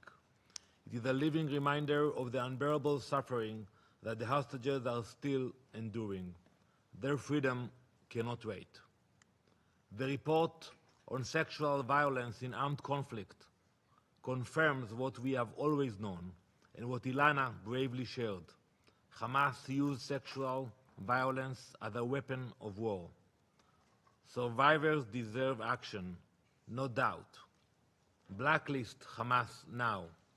The Security Council must finally designate them as the terrorist organization they are. So despite all the lies in this room, we will not lose sight of our goal, to bring Matan home, to bring them all home. Council members, some of you have forgotten about Matan. You have forgotten how this all began, and the truth above why it continues. We will not leave them behind. Their freedom cannot wait. That is why the war continues, to free our people and end Hamas's reign of terror. But instead of focusing your attention on the hostages or on the crimes of the Hamas terror organization, a campaign of diversion from these issues continues, an echo chamber that swaps facts for slogans. Look no further for evidence than the IPC report. Maybe we should call it the fabricated report. The IPC lowered its own thresholds to manufacture a so-called famine. It cut the global standard from 30% to 15% for the report only, for this report only, and ignored its second criteria altogether, and I will get to that later. It refused to count most of the aid that did not pass through the UN. It used flawed methods while ignoring the wider data available because it didn't serve its narrative. By design, it misrepresents the true data. Across its many pages, and I'm sure you read some of the report, more than 50 pages. Across its many pages, Hamas is not mentioned even once. The terrorist organization that began this war and steals the aid for its own use is not even mentioned. One of the report's co-authors is Mr. Andrew Seal. Mr. Seal is a radical anarchist who publicly accused Israel of genocide already in October 2023, just days after the massacre of our people. And now, officially, he celebrates the Houthi terrorists as upholders of international law. And he is the one of the co-signer of the report.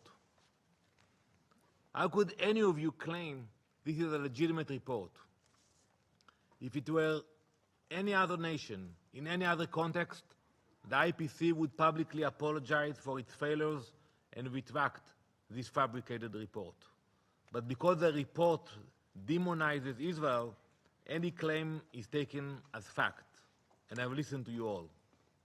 Well, how about we examine the actual facts and only then cast judgment?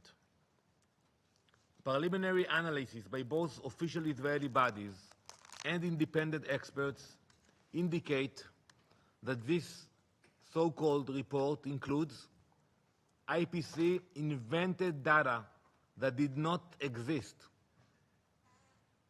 They invented 182 virtual deaths to reach the threshold of 188, supposedly for famine. So the numbers didn't work for them. There was only 6. So they added 182. So now they can come with this report. Second fact, the IPC cherry-picked data from a survey of 15,749 children. They took data from only 7,519 children, which leads to the desired political result of the report's authors. Third, IPC hid data that contradicts the agenda. The IPC conducted 2 surveys in Gaza and hid one of the surveys in the appendix that shows there is no famine in Gaza. Following these gross forgeries, we are demanding the IPC for the immediate removal of the forged report. Let's continue to examine the facts. Let's speak about the aid.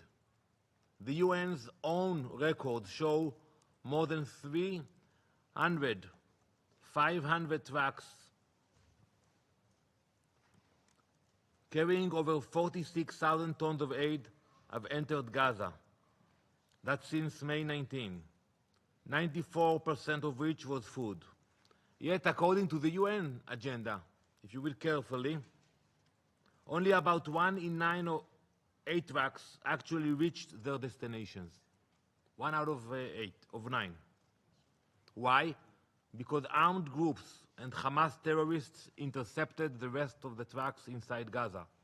Not in Israel, not at the gates, not at the checkpoints, inside Gaza. In the same period, more than 7,400 trucks with over 139,000 tons of food and over 2,000 tons of medical supplies entered. But the IPC refused to count them. On the ground, the picture is clear. The crossings are open, despite the daily lies about crossing closures from the mouth of Mr. Tom Fletcher. On a typical recent day, 300 to 400 truckloads are collected inside Gaza, while hundreds more sit waiting on the Gaza side for the UN to distribute it. When partners actually collect and distribute, prices fall. And it's not me saying it or him saying it. You can look at the market price. We have seen the prices of goods fall dramatically, but this fact is also ignored. Prices are the most accurate measurement of shortages. For example, a kilogram of flour has recently fallen by 80% in the markets of Gaza. Non-UN channels are helping to fill the gaps. 90+ community kitchens are serving 600,000 meals a day. 18 hospitals and 12 field hospitals are operating with tens of thousands of tons of medical supplies delivered.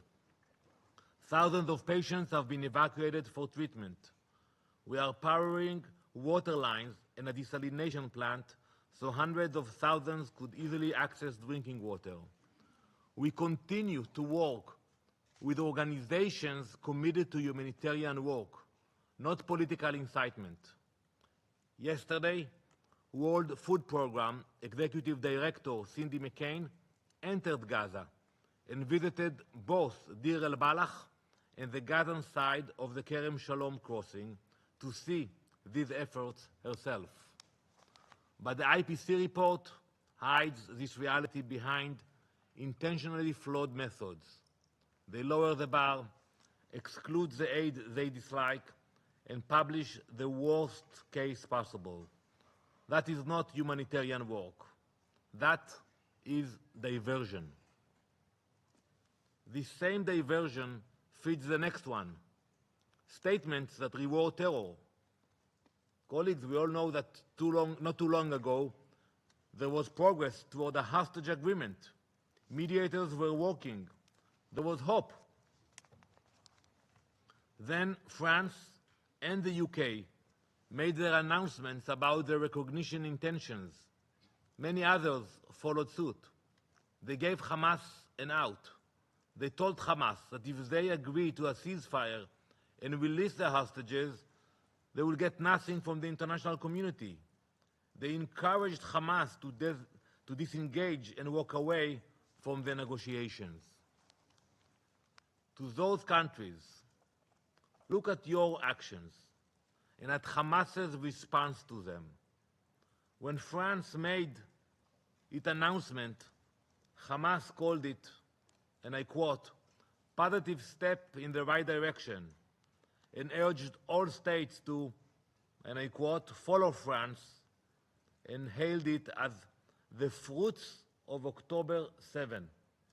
That's how Hamas called your statement, the fruits of October 7. When the Dutch foreign minister resigned a few days ago, Hamas praised this recognition and called it a moral and courageous stance. When Australia changed its policy, a Hamas official thanked the Australian Prime Minister for his, quote, "political courage." These are the people cheering you on: rapists, murderers, kidnappers. You are supposed to stand for Western values, peace, justice, and human rights, but your policy is applauded by terrorist monsters who continue to hold innocent people hostage. I hope that fact might cause these nations to reflect. So I hope the virtue signaling was worth it, worth the pain of the hostages, worth the pain of their families, worth the pain of the civilians in Gaza whom Hamas uses as human shields and political tools. You have set a precedent. Murder civilians and you will be heard. Take hostages and you will be rewarded. Every terrorist group is watching. The lesson is simple: violence works.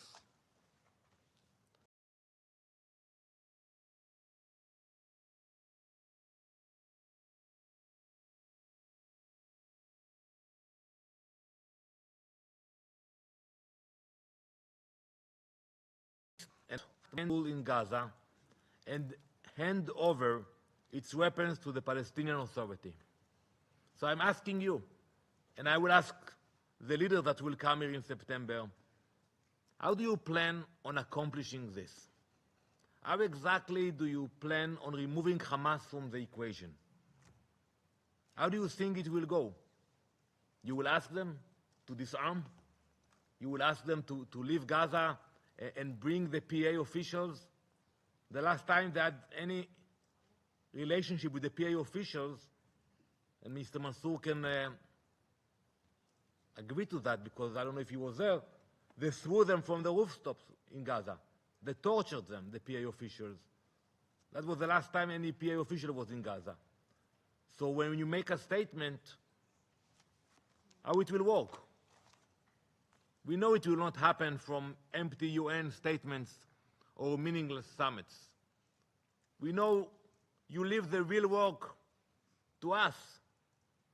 You may not say it, but you know it too.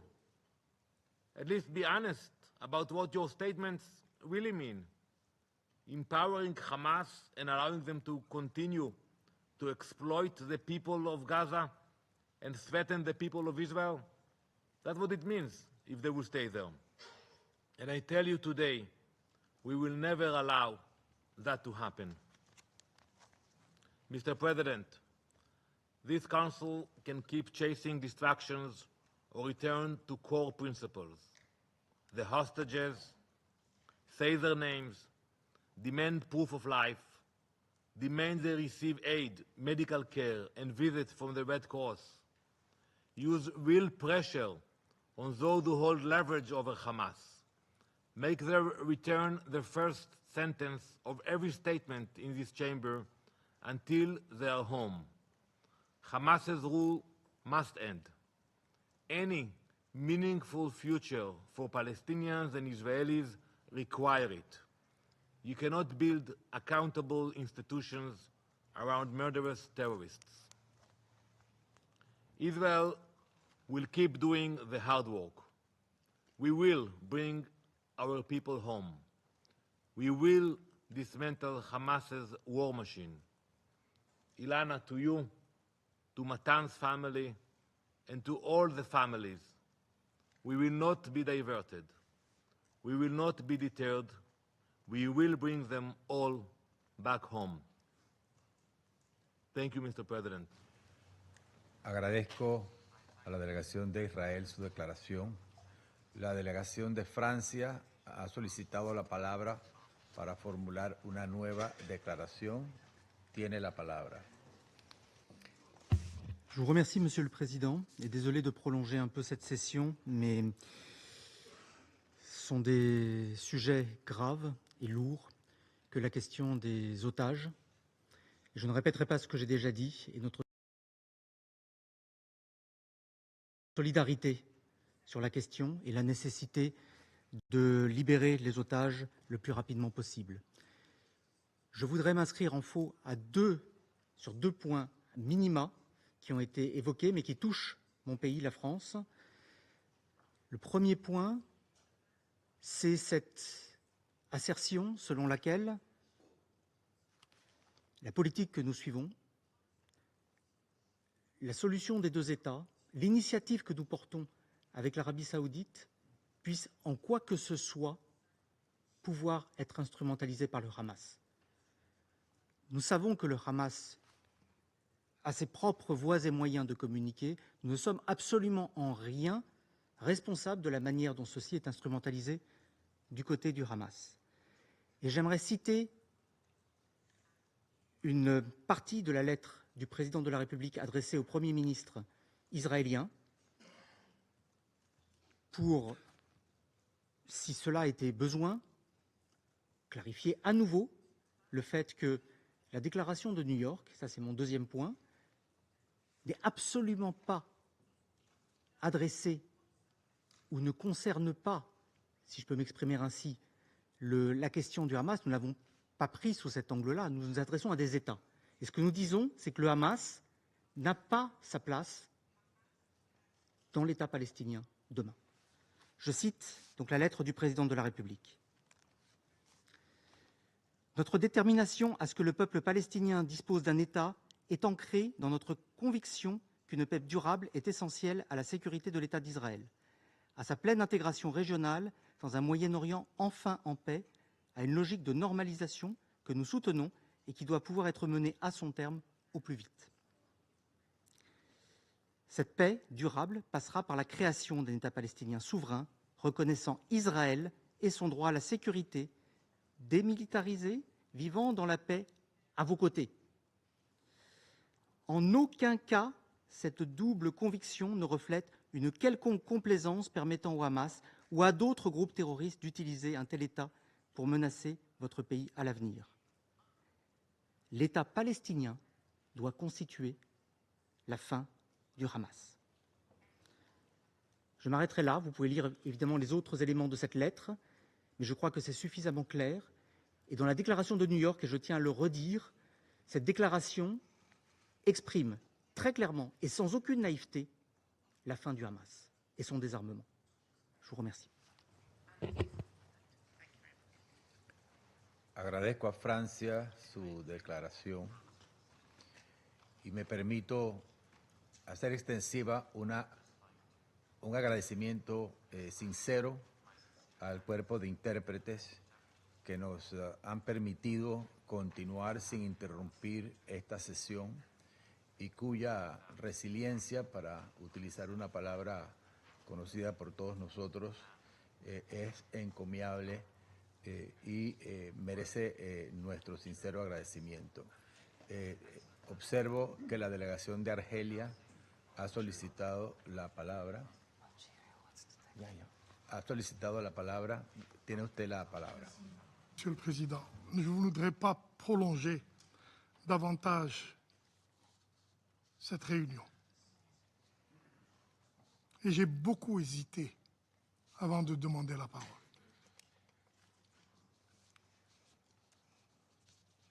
J'ai hésité parce que je ressens également l'anxiété, la révolte de Mme Gritzewsky. et je l'ai écouté. J'ai écouté sa déclaration avec attention et respect. Mais la souffrance qu'elle endure ne lui permet pas, au sein de ce Conseil,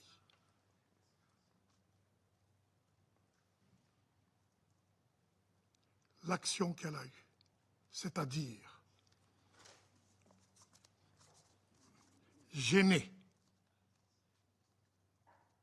le membre élu de ce Conseil de faire une déclaration.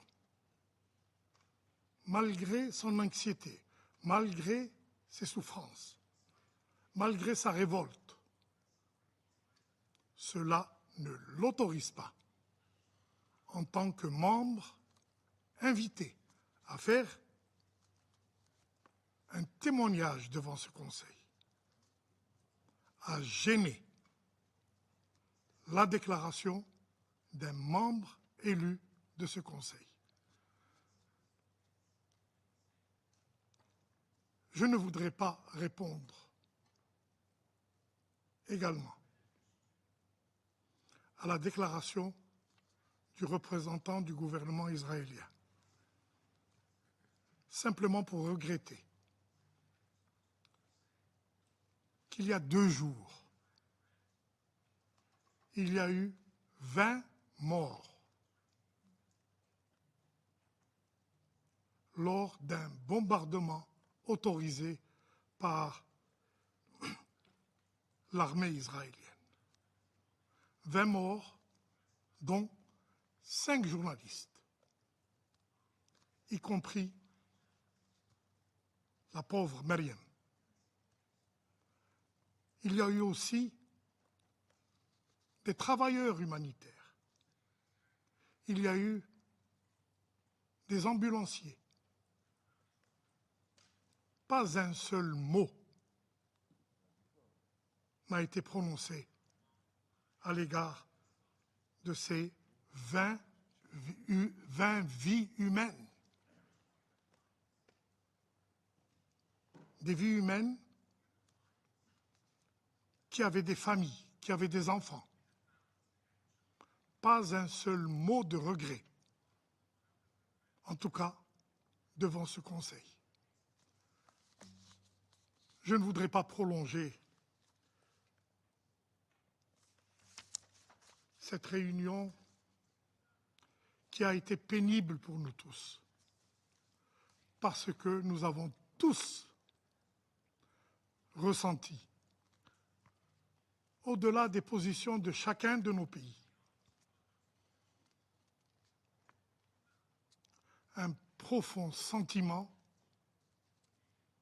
d'incapacité à réagir, d'incapacité à remplir notre mandat. Et cela nous révolte tous. Et cela nous attriste tous. Je vous remercie.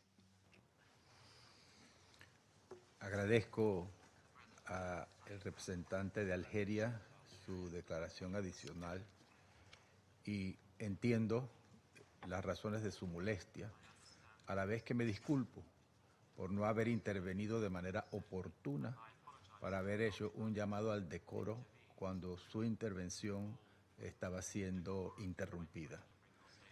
No hay más intervenciones inscritas en la lista. Doy la palabra al representante de Israel para una segunda declaración. I wasn't planning to respond, but I will be very brief because the representative from Algeria, not for the first time, is making a show in this council.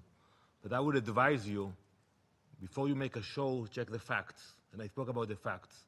The horrible pictures you showed earlier, we looked at those names and numbers, and I don't want to go into details, but I would meet with you and share with you the information about the diseases of those children you showed and what is the real problem they had. It has nothing to do with malnutrition. But you came here to attack a survivor, to make a show, to compete with Mr. Mansour. So I will not get into your politics, but I will just tell you, check your facts. Agradezco al representante de Israel por su declaración. El representante de Algeria ha solicitado nuevamente el uso de la palabra y me permitiré darle la palabra por una segunda y última vez. Tiene la palabra. Merci, Monsieur le Président. Et je vous demande pardon de reprendre encore une fois la parole. Simplement, pour relever que les faits sont absolument documentés. Et sont documentés dans le rapport du secrétaire général et sont documentés dans le rapport de 50 pages de l'IPC. Je vous remercie. Muchas gracias. Agradezco al representante de Algeria su segunda intervención. No veo más nombres en la lista. Se levanta la sesión.